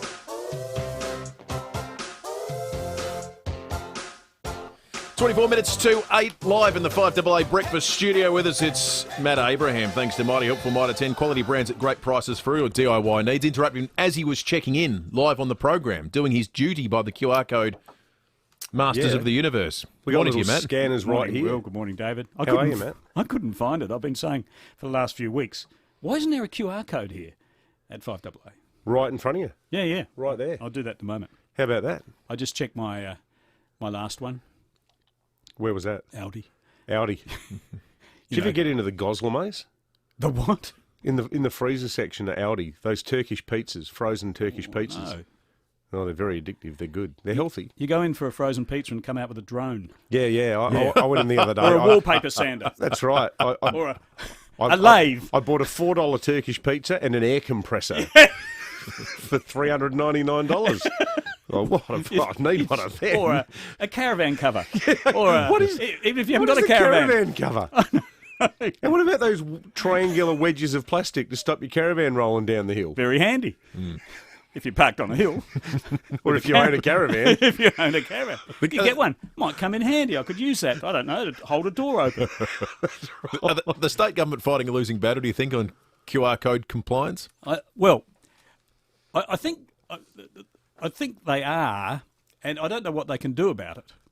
Yeah. Apart from, have cops stationed everywhere, sort of beating people up and making them scam. Because I reckon it's about 50%, 60% compliance. This is just anecdotally, but, and it depends where you are. Certainly at supermarkets, like half the people just waltz in and half do the right thing and scan, roughly. And there's no one policing it in the supermarkets at all. I had a guy harumph at me the other day when I was standing there with my phone scanning, and he was behind me, and he went... I felt like turning around and going, hey, you drongo. Yeah. Like, I'm... Exactly. I'm doing the right thing. I know. He was in a hurry. No QR codes for him. See, it's a struggle of trying to maintain a state of emergency when there is no emergency in the eyes of the public. I mean, we know that there's awful things happening in India and elsewhere in the world. But look around you in Adelaide, and it's hard to keep... It's not like there's bushfire smoke rolling in from the Adelaide Hills or anything like that. You're trying to convince people that there's a critical need to scan in and that we're in a state of emergency when people cannot see an emergency. But isn't the counter-argument of that, though, that this is so non-onerous? Like, it's not taxing or it's not massively time-consuming. If this is the price you have to pay for mobility and freedom of association and the ability to go to any shop you want, go out looking for 6 barbecues like the guy in Sydney, then the slight adjustment to your life is scanning. It's a pain, though. And I actually don't go into some shops, impulse-type shops, because I think, I don't want to do it. I'm sick of scanning today. So if I'm going to the supermarket... All scanned out. Well, it's just a weird... And you see people standing looking in shops and then moving on, where normally they just sort of mooch through. And then this is human psychology. If you're allowing a capacity crowd at the Showdown at Adelaide Oval, and at the same time you're trying to tell people that this is emergency, that this COVID crisis is anywhere, could break out any minute now, and you've got to scan when you walk into a near empty supermarket, that is... I think you should scan. I'm not saying don't scan. It's easy. I agree with you. It is easy. But it's just psychology. People are seeing one thing on the one hand, where if it's sport-related particularly, then it's, set my people free. But, and at the same time, you've got the police commissioner up there saying, there's complacency. Well, yeah, I think there's complacency, but I think it's pretty well-founded complacency. I mean, we've been in a state of emergency for well over a year now, and... I think the previous, as you revealed talking to the police commissioner months ago, the previous record was 4 days for a state of emergency. I think the bushfire example is a good one because there's always the risk of bushfire in South Australia. Imagine if we were always on the highest level of bushfire alert and there were all these things you couldn't do at any given moment. Like if you could never light a fire in the backyard. That's right. You could never winter. That's right. Because, at any given moment it could happen. Well, that's State's a tinderbox. I mean, it's not wrong. That's true. But at some point people would go, you know what? Hasn't been one for a while. It's winter. I'm not going to worry about it. Nothing looks like an exercise in tokenism like some of the rules that are in place at the footy, I've got to say. So I turn up and everyone piles in off the bus or the train or wherever, and they get there. They all walk up to the ground in giant lines. Everyone's in the crowd. Wearing masks? No, well, then the moment you get to go in, you put your mask on because that's the rule. You've got a mask inside. So then from the gate to your seat, the masks go on and then they come off because you don't need them when you're sitting there. But what about in the bus? No. No. That's Yeah, right. And then the moment the siren Footbridge. goes, no one cares with their masks on because everyone says, what are they going to do? Throw me out? I don't get the irritation with QR codes, but I completely get it with masks at the footy. Because I was there the other day. so token. Because I remember I had a pack in the car from the Woodfield Pizza Bar cluster last year where we were all told for, almost 72 hours that we had to wear masks. But so I have a 10-pack of blue disposable cloth ones. I got them in the glove box. Yeah. And I put it on at the footy, and it just felt so stupid. Like, getting there, no mask, walking around, mask. Yeah, sit down, no mask. This is going to be, this is going to be the ongoing issue unless they're looking at somehow modifying the use of QR codes, and we've talked before. Put them at the entrance of a shopping centre, so you scan in once, and then everyone knows you were there that day, and just sort of leave it at that. They can track you with credit card details and so on like that if there's some slippage in the system. One of the things I think the government is going to have to face up to is how long the state of emergency goes on. But the other thing is, I've booked my COVID-19 jab I had the flu jab yesterday. Where are you? I'm also on antibiotics for this weird rash from my wasp bite. So I'm like a walking petri dish at the moment. I'm sort of, there's so much going on inside. It's like bizarre. But anyway, so I'm at the GP, so at our GP. Excellent GP. So that's in 3 weeks' time.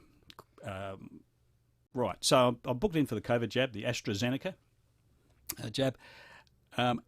Now, you hear people being interviewed about it, the jab, and what they're saying is this is how we're going to return to normal. This is the only way this country is going to return to normal. Is the government saying that, is the state government going to say that if you're vaccinated, You don't have to use QR codes. If we're all vaccinated, we drop all this stuff, all of it. Or and you can travel. Because what the federal government is saying is that even if 100% of the population's vaccinated, this is Greg Hunt, the Health Minister, even if 100% of the population's vaccinated, that doesn't mean we can open our borders. Yeah, that's staggering. So what's the point? So you're getting these mixed signals. Can the government say to people, you get vaccinated, and when we reach a certain, like 80% of South Australians vaccinated, everything opens up. We're totally back to normal. They don't seem willing to. There's no goalposts yet. No. There's no timeline. There's no date. There doesn't seem to be much desire, frankly. Well, part of it, though, is that the return to politics normal. of it is being framed by a belief that most people are still very fearful of a serious third wave, which means that people in the media or some commentators, some of the more libertarian people around, like Adam Crichton in The Australian, The Economist, who's done a great job documenting the economic damage, but often sounds like he's a flint-hearted, money-driven person talking about the human toll. That's the criticism of him. He speaks at highly least. of you too. No, I rate the guy. I know. He is. But governments he's good know. to read. Yeah, he is. He's thought-provoking, even if you don't agree with him. But governments know, and this is where all of the criticism of ScoMo over India and the jail terms and everything, overwhelmingly the messages we get on the text line are, so what? Keep them out. Yeah. And that's what even if it's keeps racist, governments in power. Even if it's racist, even if it's a breach of the Constitution, and that it's never happened before that Australian citizens have not been able to freely come back to Australia no matter what the circumstances, even if there's going to be a legal challenge, deep down in the hearts of voters, I think you're right. Overwhelmingly, people say, we don't really like it, but I like it.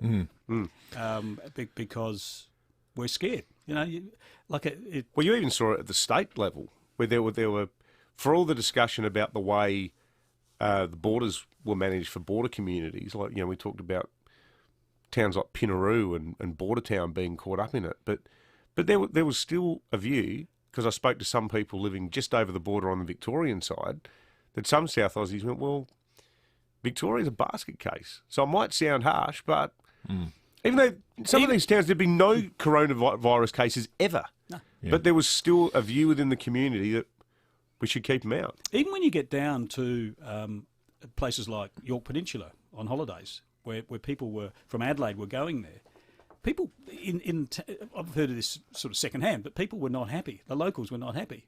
Yeah, because there was no coronavirus there. Same on KI. Yeah, I was speaking to Michael Pengilly about it. He said a lot of locals are saying, "Look, we got a terrific moat. It's called Backstairs Passage. Yeah, stay away."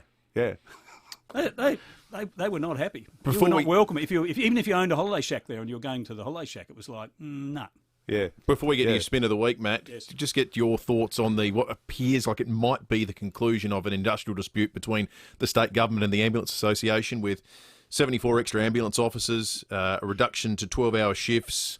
They're going to have to stagger some start times and whatnot, but it sounds like this one might get across the line, although you're wincing. No, I think, the AMBO secretary said last night, this is not the end of it. This is sort of stuff. Right. But anyway, the government has made it looks like it's made a concession, and it looks like the AMBOs have made a concession on shifts, a bit more flexibility.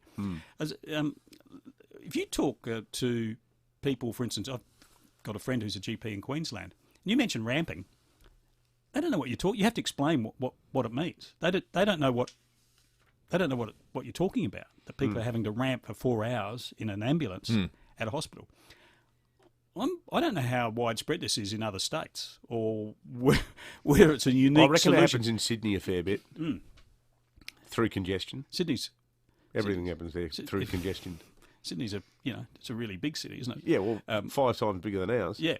So, and one of your callers was driving in, Carol, saying that she was in the ambulance for 4 hours with a couple of sort of wee breaks by the sounds of it. She said, I'm wondering if this is a new normal.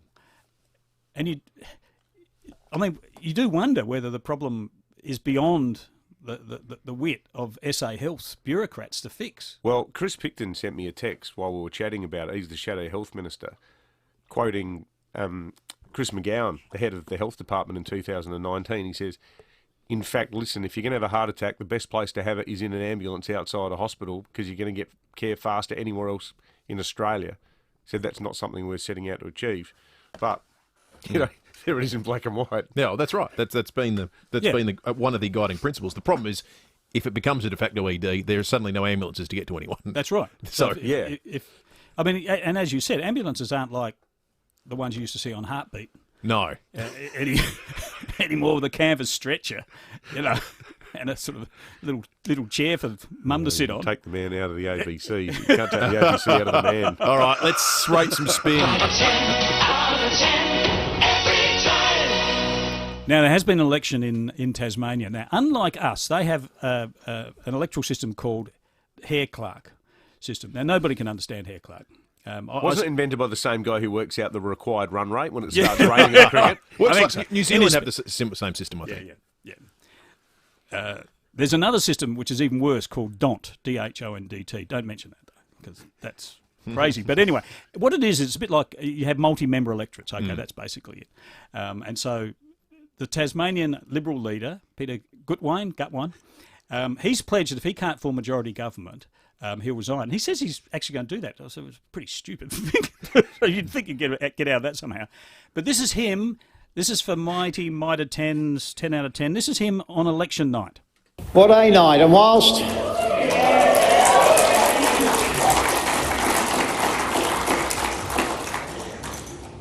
we have won this election convincingly, it appears increasingly likely that we will also govern in majority. Hang on. Right, so we've had a fantastic victory, and with any luck, we're actually going to win. And we're That's the kind of victory you want, one where you win.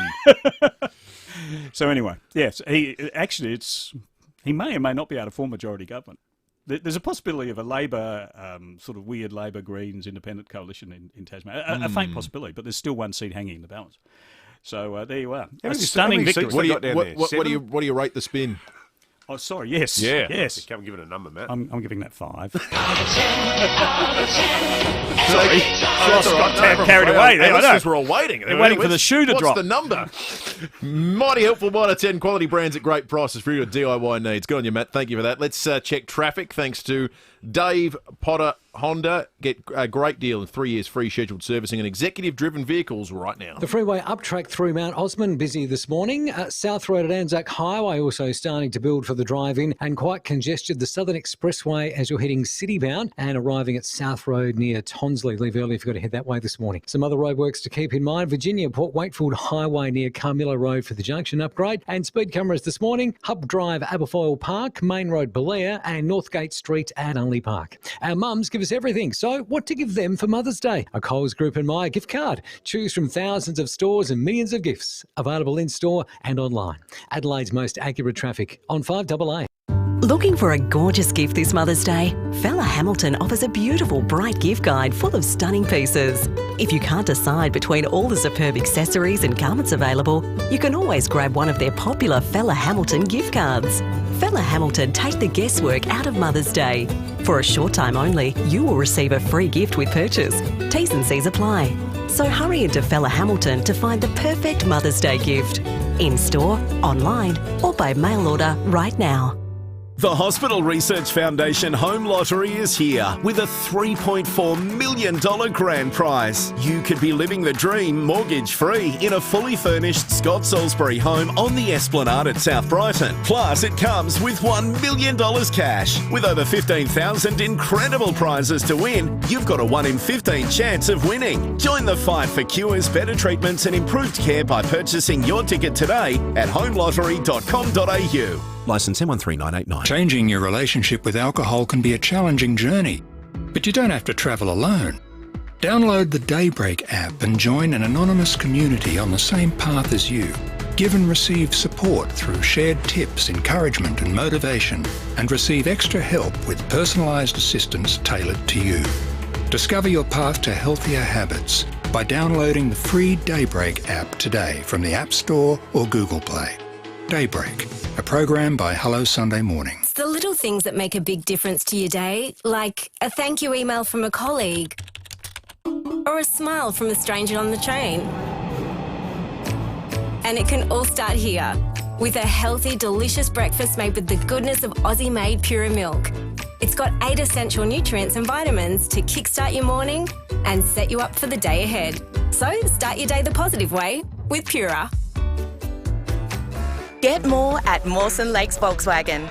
Don't wait for end of financial year sales. Get great deals on a massive range of new Volkswagens right now. Mawson Lakes Volkswagen has loaded up on new stock, as well as locate demos, all ready for immediate delivery. And if you're impressed with our sales team, you'll love our service department, with next day servicing and free loan cars. Don't wait for a great deal on Volkswagen. Get yours now from Mawson Lakes Volkswagen, just a short drive from the city. 5AA Breakfast is streaming live right now. To watch, simply head online to 5AA Facebook or search 5AA on YouTube. At Bob Jane T-Mart's, buy 3 get 1 free on Bridgestone, Copia and selected Dunlop passenger tyres. You're listening to 5AA Breakfast. David Penberthy and Will Goodings. 5 to 8, Chelsea Carey from 9 News has a look at today's weather for us. Morning, Chelsea. Good morning, guys. And I heard you talking about that spectacular sunrise before. What a way to start the day. Oh, it was superb. So many beautiful photographs people sent in. Amazing stuff. Yeah, absolutely gorgeous. And it's been made even more beautiful because we do have that high and middle cloud around. So that just helped to catch the light and create those beautiful, colourful skies that we saw. And that cloud is set to linger today. It is looking dry and it will be a little warmer than yesterday. So up to 22 degrees in the city. Out north, we're looking at 23 at Elizabeth and 21 in the south for Noarlunga. Tomorrow, there will still be some cloud around. 22 degrees is the top. There is just a slight chance of a shower about the hills and the southern suburbs. More likely, we're going to see a shower or two on Saturday. A couple of millimetres up for grabs throughout the day. The showers should hopefully clear off by the showdown at night, but the system is moving quite slowly, so we could still see a shower during the match. It will be quite cool, around 15 degrees at first bounce. So if you are heading to the footy on Saturday, just pack accordingly. And Mother's Day Sunday, there is a slight chance of a shower through the south and the hills, but mostly a fine day. Really quite lovely for mum with a top of 20 degrees. And then Monday, a front is set to roll through, bringing some showers. At this stage, we could see up to 6 millimetres. And, of course, we will be hoping for the high side of that. It's been very dry. So good to see some welcome rain on the way for the garden. Absolutely. Good on you, Chelsea. Chelsea Carey from 9 News with some good news for gardeners. It's 3 to 8, and thanks to Aussie Fast Transport Solutions, interstate freight distribution, warehousing and local Adelaide couriers, call Aussie Fast 13 13 64. It's time for John Blake.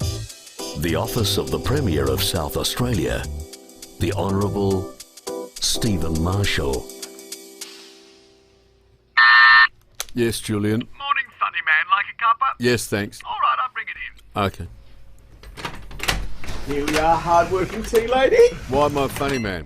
Oh, you're just funny, that's all. Why am I funny? What am I here for? Your enjoyment? I make you laugh. Why am I funny? Oh, good fellas. Very good, Premier. Thanks. Great movie, that. Love it. Yeah. Joe Pesci. That's right. Why am I funny? Oh, well, I was just reading in the paper about how happy you are about the state migration figures. Oh, yes, pretty good, eh? People moving to South Australia at the highest level in 30 years. Yes, Premier, and the reason you're funny is because you said, according to the paper, that there's no better place to live, work and raise a family than here in South Australia. That's exactly right. It marked the 3rd consecutive quarter of positive net interstate migration. That's right, yep. And then you said, Premier Stephen Marshall said the data was evidence of SA's strong economic recovery and that SA had earned a global reputation for its safe lifestyle, relative affordability and breadth of opportunity. Absolutely correct. It's the first time since 1992 that SA's recorded a full 12 months of positive migration. Yeah, pretty good, eh? And then in brackets it says... What? 98 people. Why are you laughing? Well, it sounds great till they tell us it amounts to 98 people, then it suddenly becomes funny. 98 people. Well, it's better than nothing. Oh, yes, Premier, we're almost New York. Julian. And then you say we're all about jobs and economic growth. That's right. And then it says SA has the worst unemployment figures in the nation. Julian. Not only did we get a measly 98 people, but they haven't got a job. Yeah, make it 99. Oh, you're not funny now. More from John Blake coming up after 8:30 when we go behind closed doors. Living with osteoarthritis means living with pain, but SportsMed is changing that thanks to the revolutionary GLAD program. Here's SportsMed's Dr. Greg Keane with more. GLAD is a 6-week exercise program performed in groups, and it continues to produce remarkable results for patients, even a year after completing the course. If you are struggling with the pain of osteoarthritis, visit SportsMed. Let's beat this. SportsMed. Start living life again, even with arthritis. Sportsmed.com.au. When people walk through the doors at Pals, the first thing they say is wow. Not only because of the size and the selection, but also because of the team. Sam and Jamie have tasted every drop. They and their team can recommend a whiskey that's just as good as that hard-to-find Japanese one, if they don't have it, that is. Or a beautiful red that's reminiscent of that outstanding cellar door you once travelled so far to visit. Parafield Airport Liquor Store. Pals, next to Roulette's Tavern, Kings Road, Parafield. Here at FIVEaa, we're all about supporting local.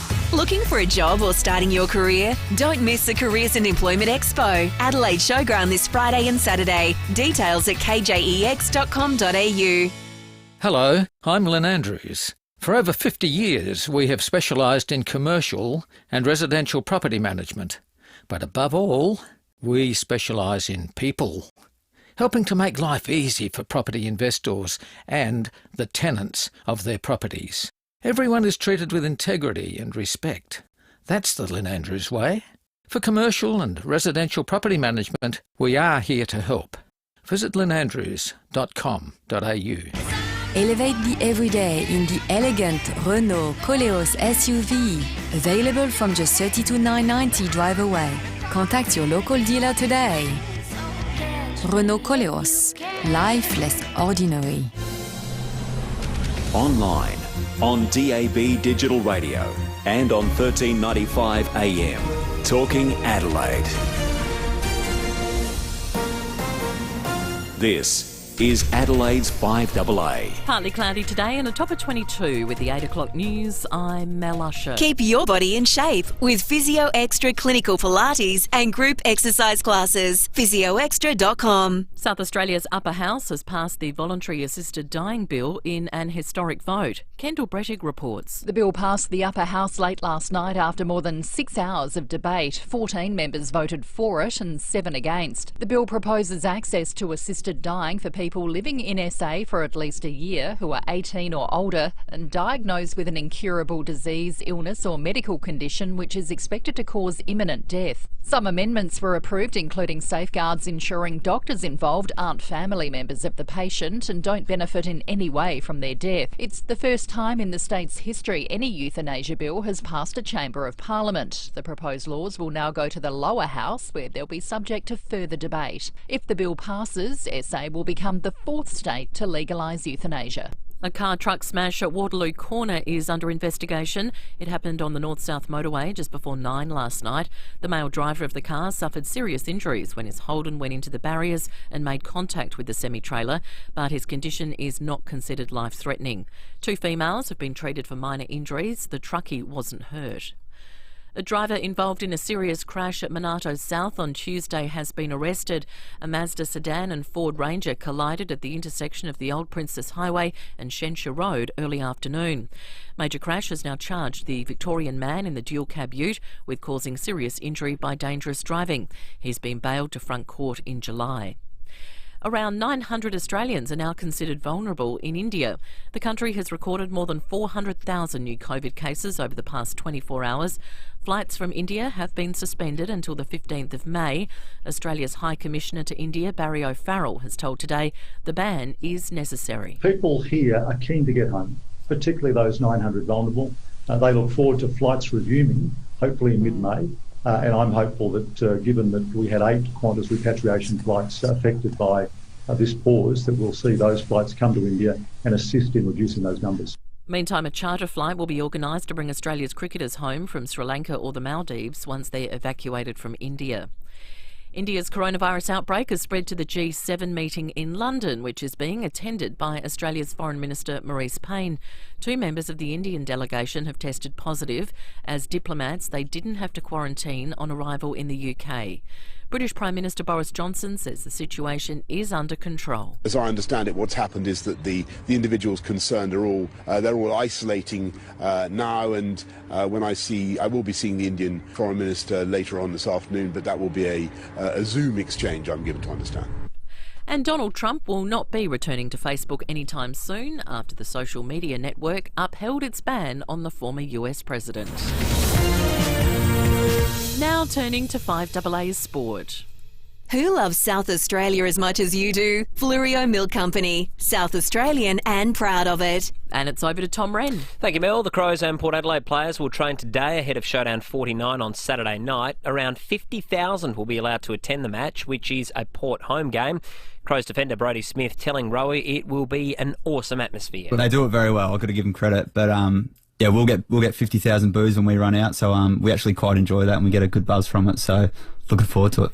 GWS and Sydney's players will have COVID tests ahead of this weekend's round 8 matches. A number of games are up in the air following the latest COVID case in Sydney. The AFL will work through a number of scenarios depending on what happens today and tomorrow. Essendon could effectively go into a bubble and fly in and out of Sydney for their game against the Giants.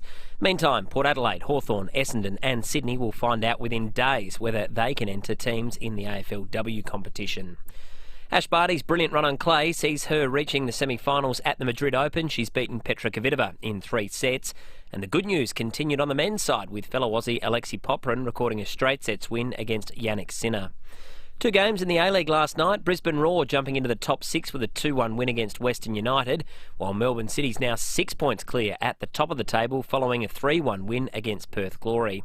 Meantime, Chelsea's incredible turnaround since Thomas Tuchel took over has continued.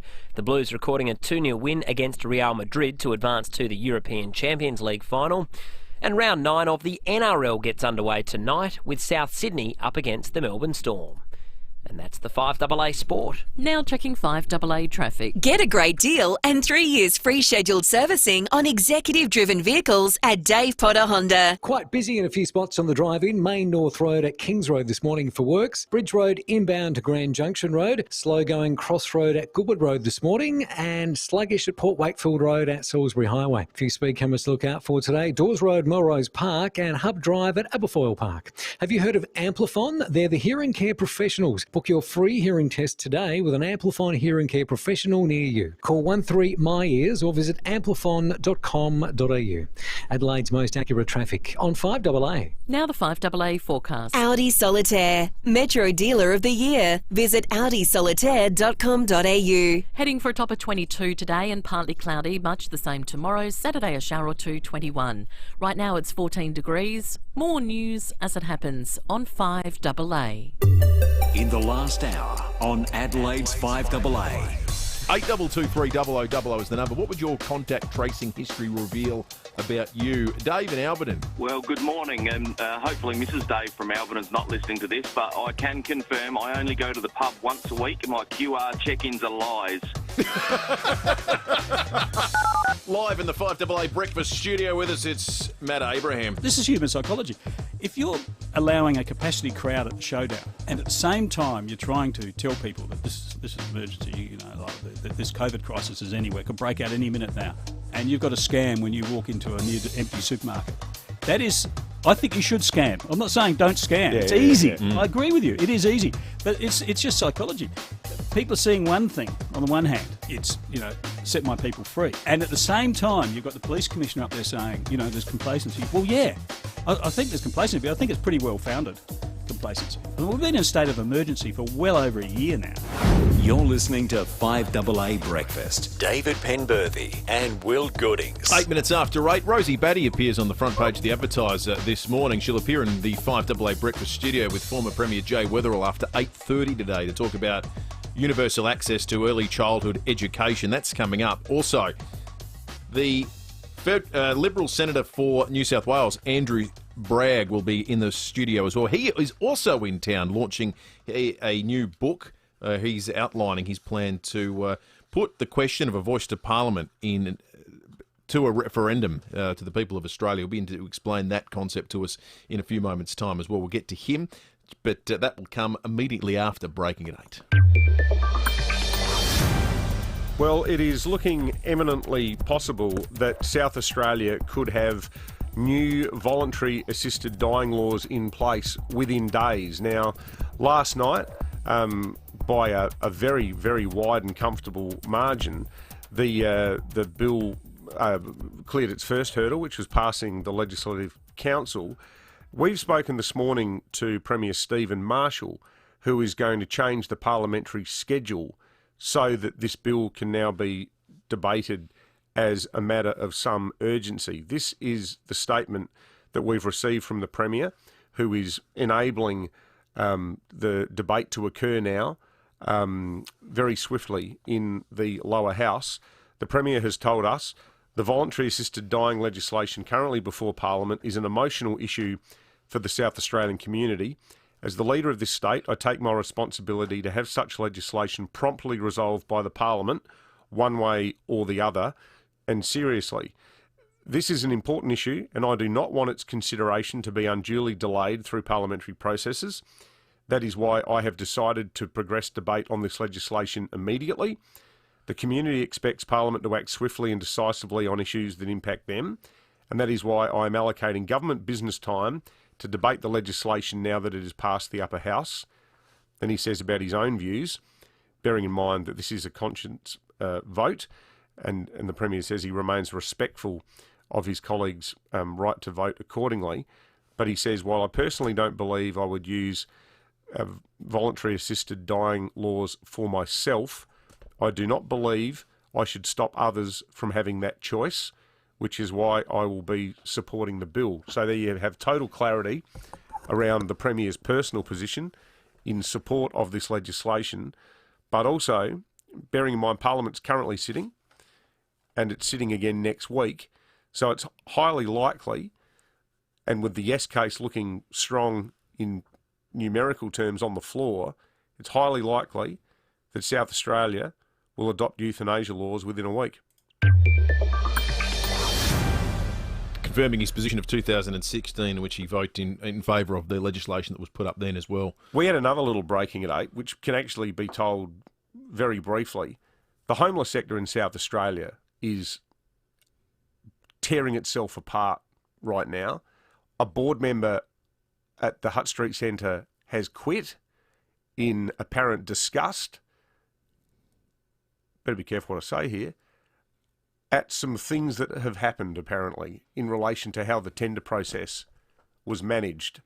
All hell has broken loose, and there's a story there that whoever writes it would probably want to run it past the lawyers, but really, really murky, ugly, unpleasant stuff in a sector that has always been nothing other than genial, collegiate, and noble in its operation. It's ugly.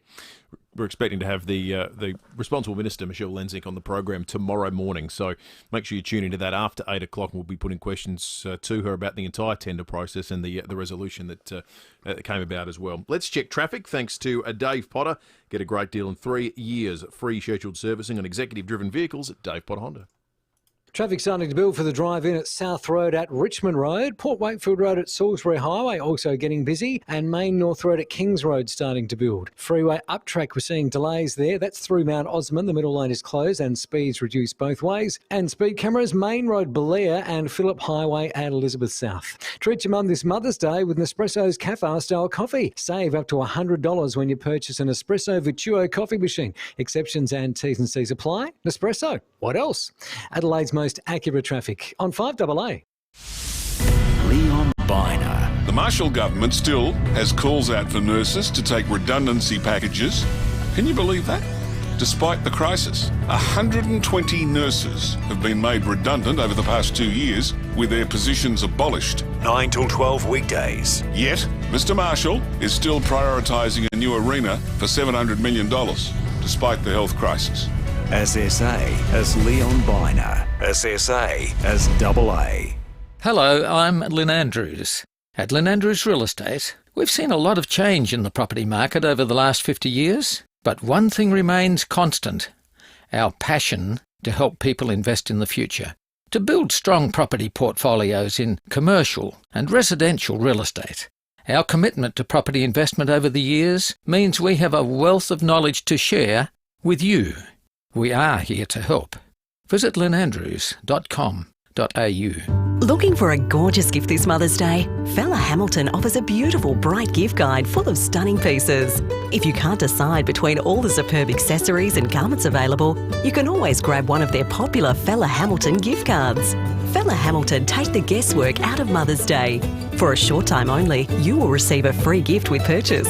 T's and C's apply. So hurry into FIVEaa Hamilton to find the perfect Mother's Day gift. In-store, online or by mail order right now. It isn't waste until you waste it.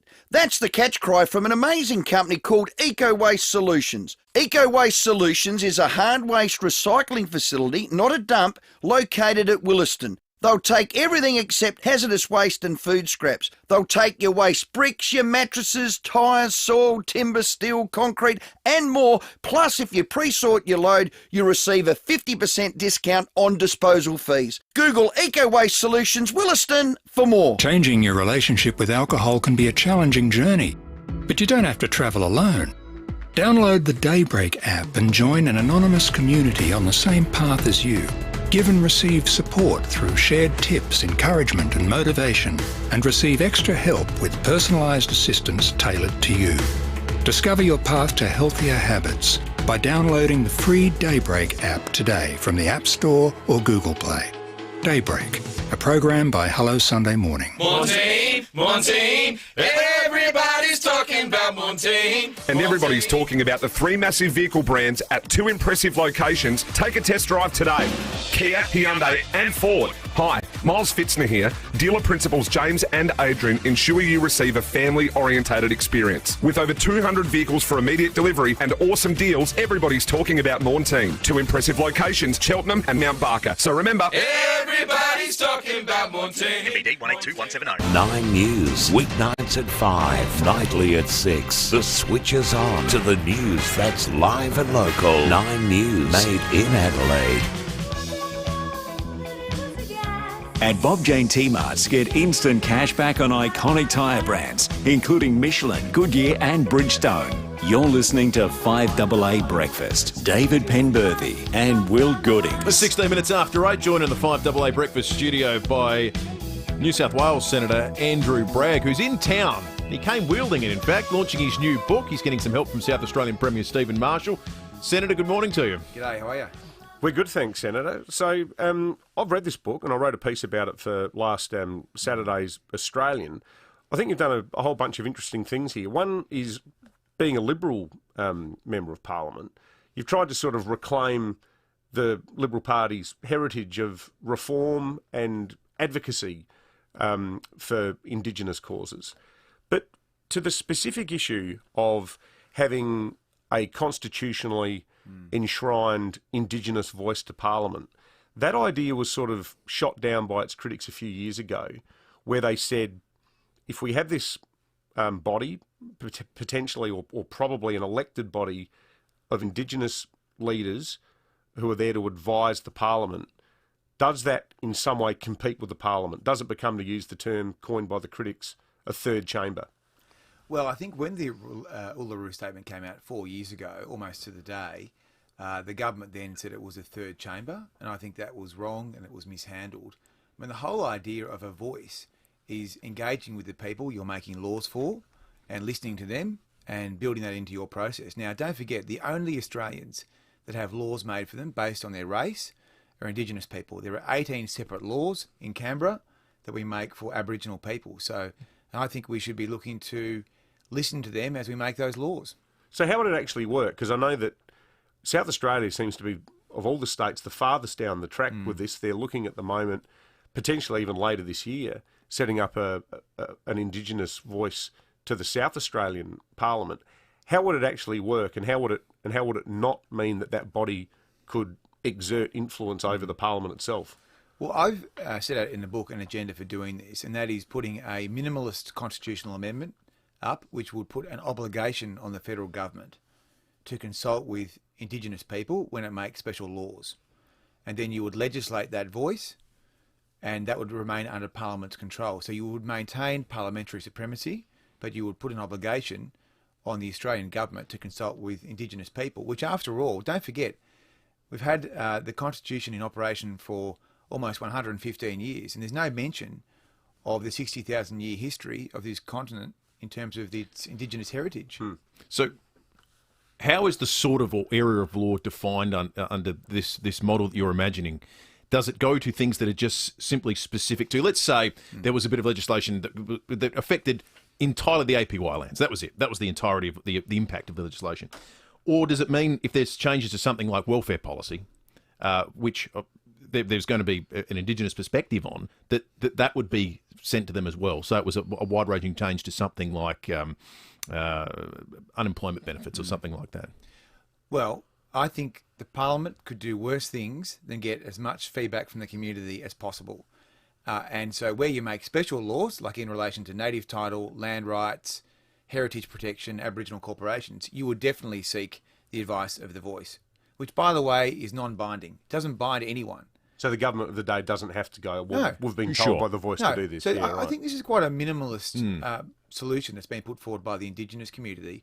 When you compare the Uluru Statement to Black Lives Matter, Uluru is, I think, a very moderate concept in terms of asking people to consult with people, Indigenous people, when you make laws for them. Yeah, and you make that point in the book too, Andrew, where you say if we don't adopt moderate proposals, the lessons from the United States are that more radical approaches will start to be bandied about. Well, I mean, how long can you take? I mean, we've had serious proposals over the decades. In 1963, you had the Bark petitions. In 1988, you had the Barunga Statement.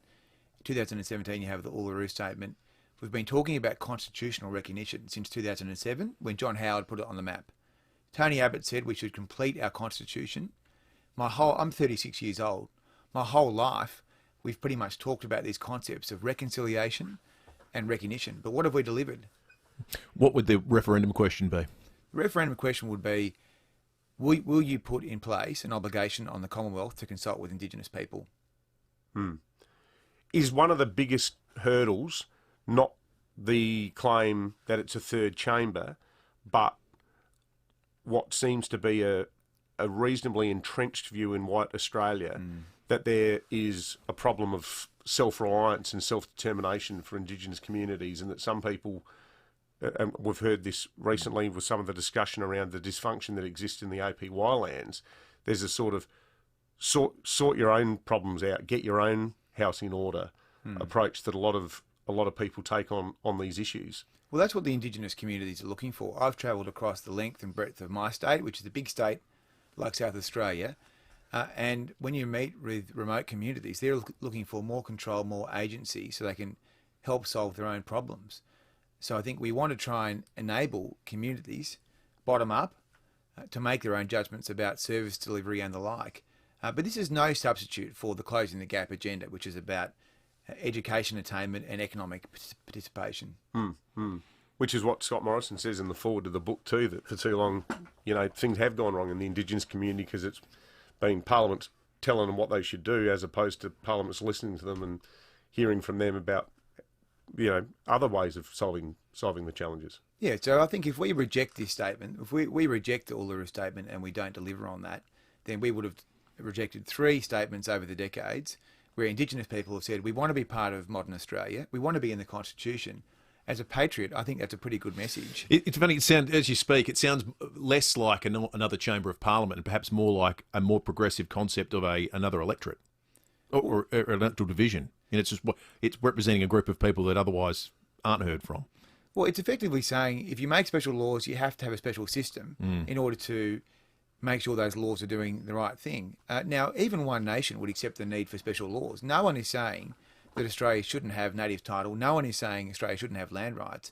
I mean, in a state like South Australia, you've had land rights here for decades. That's going to be an important feature of the legal system. Just finally, Senator Bragg, do you have a parliamentary challenge on your hands? I'm wondering if, now that the book's out, has Peter Dutton rang you to say, mate, the book sounds great, I want to read it? Has George Christensen said, the Nats will be on board with this? Is that going to be his parting gesture before he sails into the political sunset? Or do you think most Conservatives within the coalition would still balk at the idea of a voice? Well, mate, there are mixed views about these things, and I think that there's been a great disservice done to the public by people inside the party talking about the third chamber. I think that has damaged this agenda significantly. It's really salted the earth. So I'm looking to... One of them was a prominent moderate too, wasn't he? Well, Malcolm Turnbull was the one who knocked it off. That I think was very regrettable, and I would like to see the debate lifted. So the reason I wrote the book was to make sure that people knew about all the liberal and conservative arguments for doing this. And as we said, there is a serious history of contribution on the Liberal side. Land rights, the referendum, voting rights. We have done some good things and some bad things, but if we want to be ambitious in the present, we need to better understand our past contribution. The book's being launched today by Premier Stephen Marshall, who is championing many of the ideas that you put forward. Senator Andrew Bragg, thanks for coming into the studio. Good luck with your book. Barudja, it's called, I should say, which means tomorrow. In which language?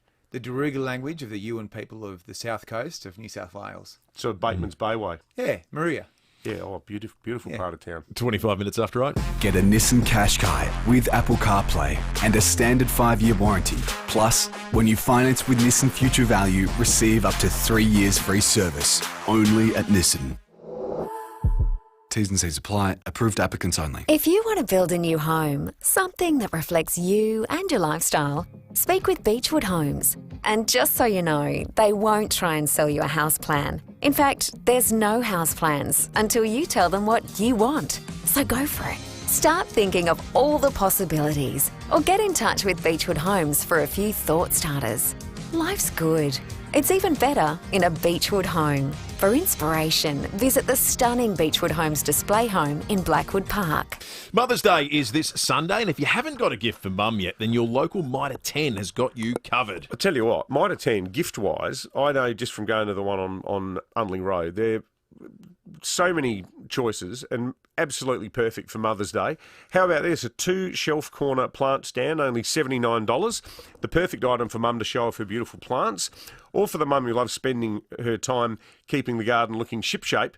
How about a Yard Force 3.6 volt cordless pruner, only $59. And if you're not sure what to get Mum, grab a Mitre 10 gift card so she can choose for herself. That's a good idea. For more gift ideas, great specials and mighty helpful advice, visit your local store. That's Mighty Helpful Mitre 10 May Madness catalogue out now. For 25 years, Crime Stoppers has encouraged people to come forward with information that helps solve and prevent crimes. Since 1996, more than 34,000 crimes have been solved and more than 22,000 people apprehended. Share what you know without saying who you are by calling Crime Stoppers on 1800 333 000 or make a report by visiting crimestopperssa.com.au. Crime Stoppers SA, Police Credit Union and 9 News, supporting better communities. Varlo, it means light. The perfect description of the new light-filled apartments at West, with views of Linear Park and the Grange Golf Club.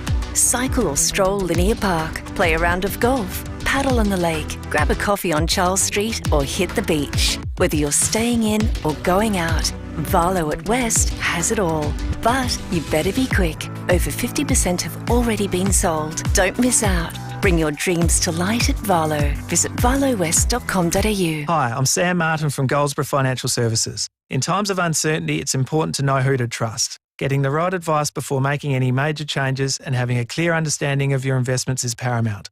At Goldsborough, we've been guiding South Australians for nearly 30 years and will make your first meeting as easy and as transparent as possible. Whether it's over the phone, via video or in person, we'll make the time to get to know you. Check out goldsborough.com.au for more details. Goldsborough Financial Services, AFSL number 225330. 5AA Breakfast is streaming live right now. To watch, simply head online to 5AA Facebook or search 5AA on YouTube.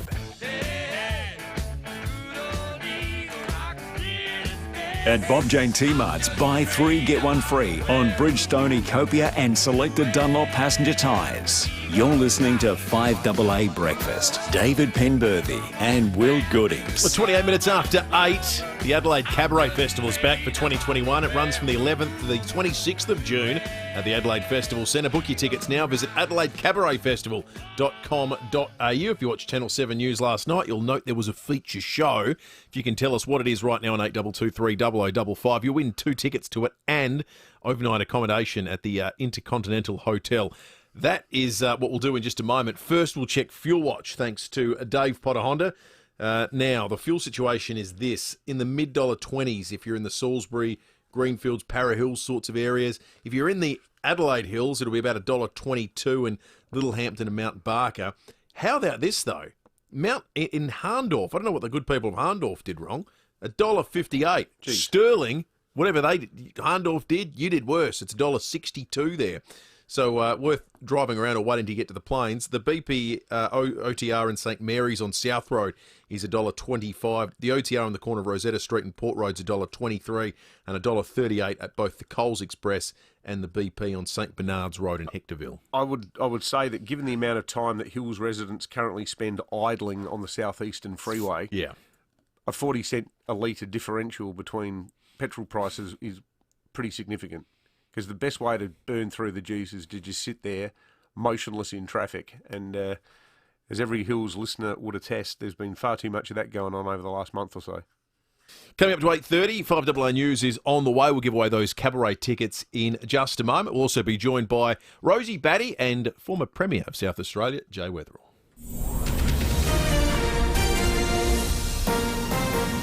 This is Adelaide's 5AA. Partly cloudy today and a top of 22 with the 8:30 news. I'm Mel Usher. Trust Physio Extra. Norwood, Purie Street, Marion, Hallicove, Seaford and Victor Harbour. PhysioExtra.com. The Prime Minister isn't guaranteeing repatriation flights from India will recommence after the 15th of May.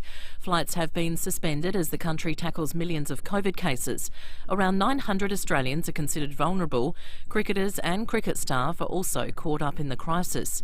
Scott Morrison says the flight ban is likely to be lifted in 9 days, but he can't offer an ironclad guarantee. I'm very confident that after the 15th of May, thereafter, those repatriation flights are going to be able to be restored. But I'm not going to make that announcement until we've gone through the evidence, taken the medical advice, reviewed that, and put in place what we need to ensure that happens. But I can tell you the pause is working. A man's been arrested after a serious crash at Monarto South earlier this week. Kendall Brettig reports. Just after 2 p.m. on Tuesday, a Mazda sedan and a Ford Ranger collided at the intersection of Old Princes Highway and Shencher Road. The driver of the Mazda, a 39-year-old man from Uradla, suffered critical injuries and was taken by helicopter to the RAH. The driver of the Ford, a 39-year-old Victorian man, suffered non-life-threatening injuries. Following an investigation, major crash officers have charged him with causing serious injury by dangerous driving. He'll face court in July. And a car truck smash on the north-south motorway at Waterloo Corner last night is also being investigated. The male driver of the car suffered serious injuries and 2 females were treated for minor injuries. The impact caused the truck to roll, spilling about 30 tonnes of sand onto the roadway. South Australia's upper house has passed the voluntary assisted dying bill following 6 hours of debate. The 14-7 vote happening not long before midnight. Spokesperson for Voluntary Assisted Dying SA, Lainey Anderson, says it now goes to the lower house. Yeah, I reckon it's going to be pretty close, but I'd like to think that more lower house MPs than not can see that South Australians deserve this choice at end of life like other Australians. Qantas has committed to keeping its headquarters in Sydney. The airline had been reviewing the location of its facilities, and several state governments were interested in luring them away from New South Wales, including South Australia. Jetstar HQ will remain in Melbourne. The Duchess of Sussex has won her copyright claim against a UK newspaper over the publication of a letter to her estranged father, Thomas Markle. Meghan sent the letter in 2018. Now turning to 5AA Sport. 3 words make a big difference to our local dairy farmers. Flurio Milk Company. In your supermarket now. And of course, we are counting down to Showdown on Saturday, Tom Wren. We certainly are. Showdown 49, Mel, 24 apiece at the moment, and Adelaide captain Rory Sloane is hoping to be there. He says he's feeling fit and healthy and wants to return for that match. The 31-year-old has missed the past 4 weeks due to an eye injury, but he's told Rowie he's been able to keep his fitness going. I've still managed to be on the bike, elliptical, or the cross trainer. For those at home, And then, plenty of running the last 2.5, 3 weeks as well. So feeling pretty fit and healthy. Sloane will train this morning to try to prove he's ready to return. To tennis, Ash Barty has had a 3-set win over Petra Kvitova at the Madrid Open. Barty admitted to having frustrations early in the deciding set before closing out the match. The game at 3-2, I believe it was, to break Petra was a massive one. I felt like I did a really good job of resetting and finding a way back to control the match from that game. While in the men's event, Alexei Popyrin has beaten Yannick Sinner in straight sets. Popyrin will next play the King of Clay, Rafael Nadal.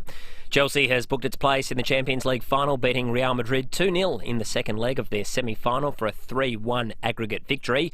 Chelsea now take on Manchester City in the final. And in the NBL, the Perth Wildcats have kept their hopes of finishing top alive after upsetting Melbourne United by 13 points on the road. The result snaps an 11-game winning streak for United. And that's the 5AA Sport. Now checking 5AA traffic. Get a great deal and 3 years free scheduled servicing on executive-driven vehicles at Dave Potter Honda. Busy in quite a few spots on the drive in today. Main North Road at Kings Road, Salisbury, starting to build from those intersection works there. Getting busy Cross Road at Goodwood Road. Sluggish going at Hampstead Gardens. That's at North East Road and Muller Road. And Port Wakefield Road at Salisbury Highway busy too. Also slow going the freeway up track through Mount Osmond. Middle lane closed. Speed restrictions both directions there. Couple of speed cameras to look out for. Dawes Road, Ascot Park and Hub Drive, Aberfoyle Park. Find the perfect Mother's Day gift at Telstra. Choose from a great range of phones, tablets and accessories from your favourite brands. Visit Telstra today.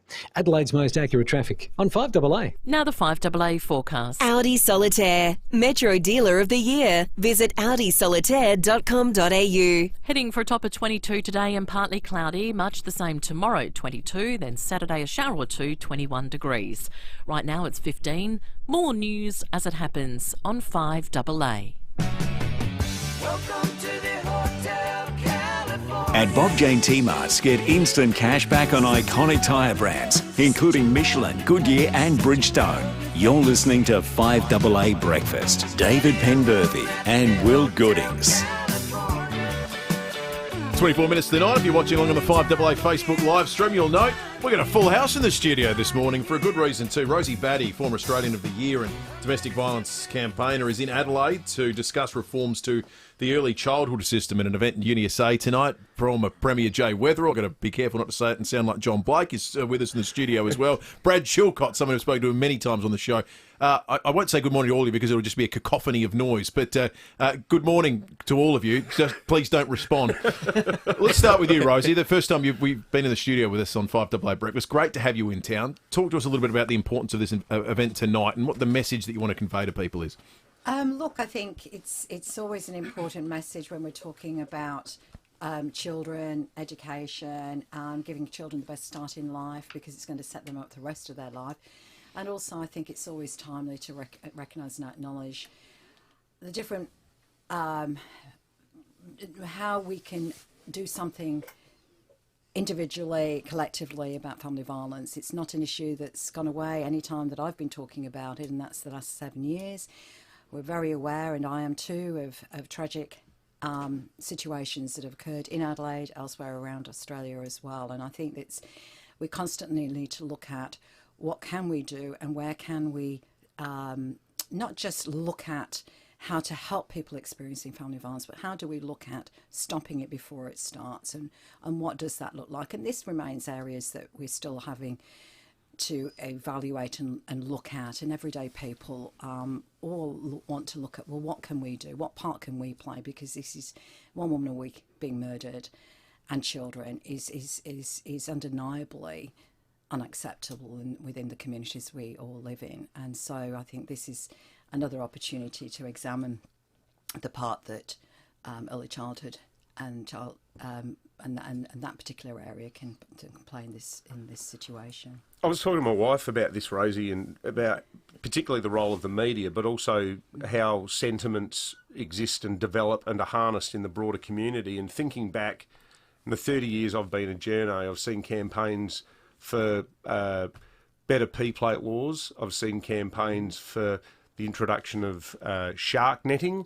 I've seen campaigns for the rounding down of the application of the GST when it was brought in 1999, campaigns for justice on petrol excise. I saw an excellent campaign and was part of a great campaign to stamp out coward punch violence after the death of Thomas Kelly in King's Cross that was harnessed by the entire media. Have we been sluggish in the media and more broadly in the community to move beyond just shrugging our shoulders at the fact that we're losing a woman a week? I'm not sure sluggish is the term, but I do think there is much more that we can all do. And I think the media has improved enormously. I mean, certainly we have constantly found ourselves focusing on the victim that's experienced the blame, and the media and others in the community have done a lot to victim blame. So scrutinising the woman, putting the responsibility to find safety, and we haven't tackled the uncomfortable conversations around why is it overwhelmingly men who are choosing to be violent? And we know it's not all men. So where are those conversations? And the media do play a significant part and will play a significant part as we all learn more about this issue and the part that we can play in the way we report, the way that we discuss it and the way we challenge each other. And you're right, all those campaigns you mentioned are ones that I haven't thought of before, but I recognise across my lifetime how I've changed my attitudes to the way I drink and drive. I choose not to. Yeah, totally. I recycle and feel very guilty if I put a plastic bag in something that's actually recyclable. Which you didn't 20 years ago. Which I didn't even consider. I'm mindful of protecting myself from the sun and the steps I take. And the overwhelming campaigns that we see playing out significantly are on work safety. Yeah. Bullying. And it's often the message of, you know, a man going to work and not coming home again because something has happened at work. So we are able to focus on campaigns, and these campaigns, whether it's TAC driven, have been over my lifetime. And it has influenced the way we think and approach our driving. Hasn't meant that we don't have fatalities on the road, and it doesn't mean we could be complacent, because constantly we need to reevaluate the messages as we get tired or used to seeing certain things. But we have driven down road tolls, and that's, you know, and how we view that. Yeah. So, you know, the media do play a significant part. Everyone does in community, and the answers are complex. But under the core of all of this is mutual respect for women as equal contributors across our society, and the little girls and the future generations of women that are coming up, and how I know I was treated as a young girl, that we just accepted, didn't question, had no one to talk to, didn't know what to say. It was the norm. Well, we're now recognising we don't want that for our future generations. We do need to address this and be prepared to look at all the areas that we connect into within community, within our lives, and say we're part of what needs to change now to ensure that in future generations are not sitting having these same conversations that we're having. Yeah, absolutely. Joe, whether you put universal in front of any sort of social idea or concept, and you end up inviting some sort of economic debate. What the impediments to universal early access to child education? Yeah. Why is the cost benefit answered in the affirmative in your view? Well, because we're already paying the price. So the cost of late intervention has been estimated at about $15.2 billion per annum. So fixing up the problems associated with not intervening early in the lives of children means that you've got a big bill to pay.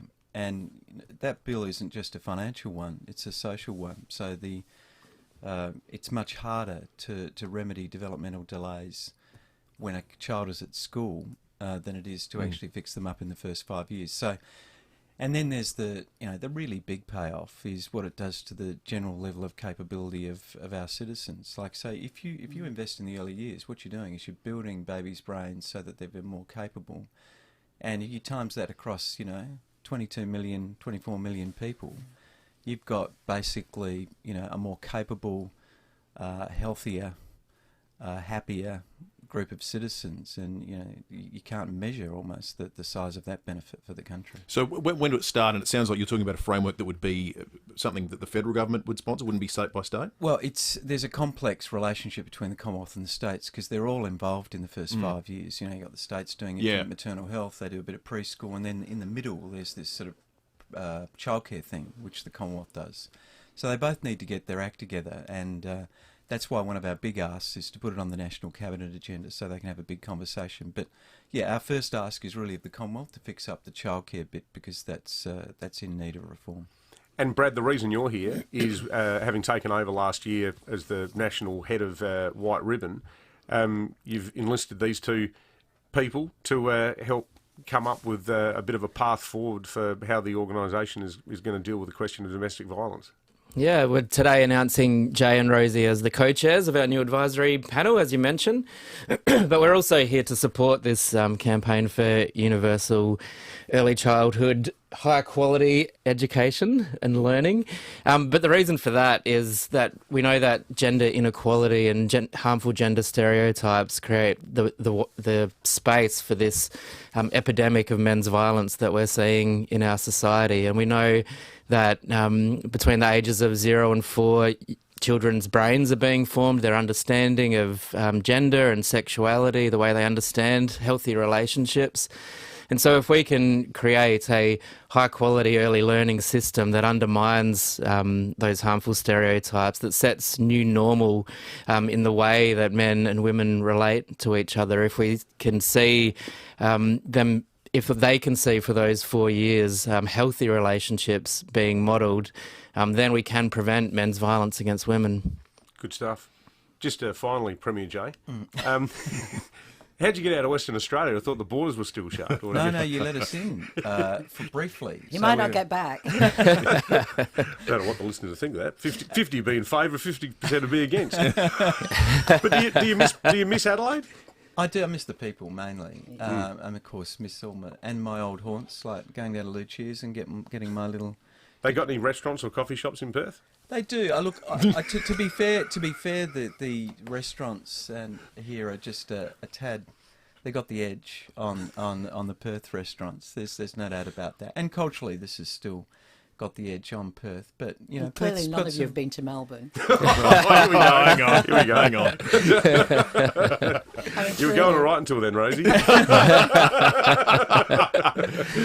look, great to have you all in. Yeah, absolutely. Thanks for having us. 14 to 9. Let's check traffic. Thanks to Dave Potter. You can get great deals and 3 years free scheduled servicing on executive-driven vehicles at Dave Potter Honda. Sluggish in a few spots on the drive-in today. Port Wakefield Road at Salisbury Highway slow going. Getting busy Cross Road at Goodwood Road. Main North Road at Kings Road at Salisbury also starting to build this morning. And the freeway up track through Mount Osman. Middle lane is closed. Speed restrictions both ways there as well. A couple of speed cameras to look out for today. Dawes Road, Ascot Park and Blythewood Road at Torrens Park. For the fourth consecutive year, the Volvo XC60 wins Drive Car of the Year 2021 Best Medium Luxury SUV. Find out more at your nearest Volvo dealer. Adelaide's most accurate traffic on 5AA. The new Nissan Navara is the ultimate work vehicle. Built tough with advanced tech to get the job done. Speak to your local Nissan fleet experts today about tailoring a vehicle solution for your business needs. Thanks to Light and Easy, Australians of all ages can enjoy their choice of delicious, nutritious meals in the comfort and safety of their own home. Especially those of us getting a little older, as we need to keep eating well to age well. If you or someone close to you could benefit by having Light and Easy's delicious, healthy meals delivered to their door, visit lightandeasy.com.au or call us on 13 15 12. Now, here we go. Saturday's fast approaching, and you know what that means. I'm not talking about the showdown. I definitely won't be talking about the showdown on Monday. This Saturday isn't just any old Saturday. It is Super Saturday at your local Cheapers Chips. Will, walk us through the gear. I thought you'd never ask. If you're in need of some new furniture, there's Malta lounge sets. Only $259 and 20% off rattan furniture range. 42-inch FHD Android TVs, they're going for $399.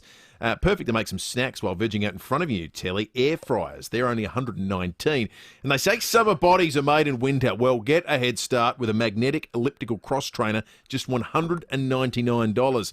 These deals and more available for one day only and while stocks last, so be quick. For more Super Saturday deals, see the back page of this week's Cheapest Chips catalogue or check them out for yourself at your local Cheapest Chips this Saturday. Don't miss the massive trade tool sellout this weekend at Adelaide Tools. Get in quick for 3 big days of red-hot deals on a huge range of trade-quality brands at Mile End, St Mary's, Lonsdale, Gawler and their massive new Parafilled Superstore. You'll find unmissable deals across SA's biggest range of top brand tools and equipment. The Adelaide Tools Trade Tool Sellout starts tomorrow at Adelaide Tools. Trusted brands, trusted service since 1949. We hear you. You've lived enough to know you want more. More time, more freedom, more living. Introducing Encore Apartments from ECH, a new vertical retirement village at Modbury, opposite Tea Tree Plaza. 77 two-bedroom apartments, all with private balconies, plus on-site cafe, fitness centre and community garden. Book an appointment to see the new display suite at Parkside or visit echencore.com.au. 9 News, weeknights at 5, nightly at 6. The switch is on to the news that's live and local. 9 News, made in Adelaide.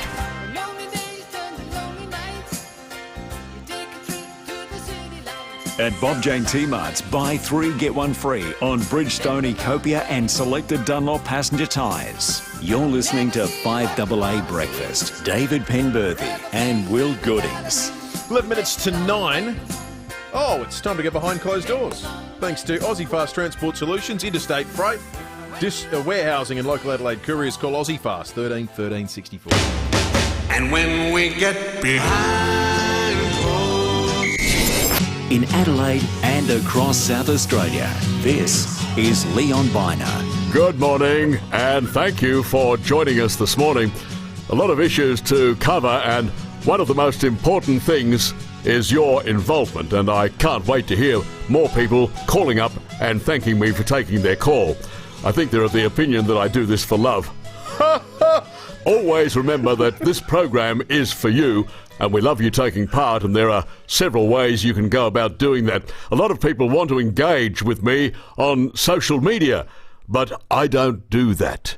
I engage on this program, and I keep my social media engagement for my friends and colleagues, because let's face it, most of you on social media are certifiably insane. So feel free to ring me on 8223 0000 and thank me for taking your call. And don't forget also, we have all sorts of diverse points of view on this program. All points of view are welcome, and I've got a great producer, Tammy, and she's been working with me now for more than 2 decades, so we get along pretty well. And there's no possible way that she will ever screen a call and say, look, Leon won't take your call because he doesn't agree with you. We have never done that, and we never will. Everybody has a right to an opinion. Let's talk to Janelle. Hello, Janelle. Oh, hello, Leon. Thank you for taking my call. I've got a mortgage, you know. What? Thanks for your call. Let's say hi to Terry. Hello, Terry. Oh, g'day, Leon. Thanks for taking my call. Well, I have to eat. What? Let's say hello to Joy. Hello, Joy. Oh, hello, Leon. Thank you for taking my call. I pay tax. I'm not a football club. What? Don't they pay tax? Football clubs? Oh, Pretty I sure thought. they pay tax. Well, they consider They're not like religious, charities. They're not religious entities, are they? Yeah, I don't know how that works. I must confess. Remarkable story about Villy. Frank Pangello made some amazing claims under parliamentary privilege yesterday. Page 1 of the Tiser today.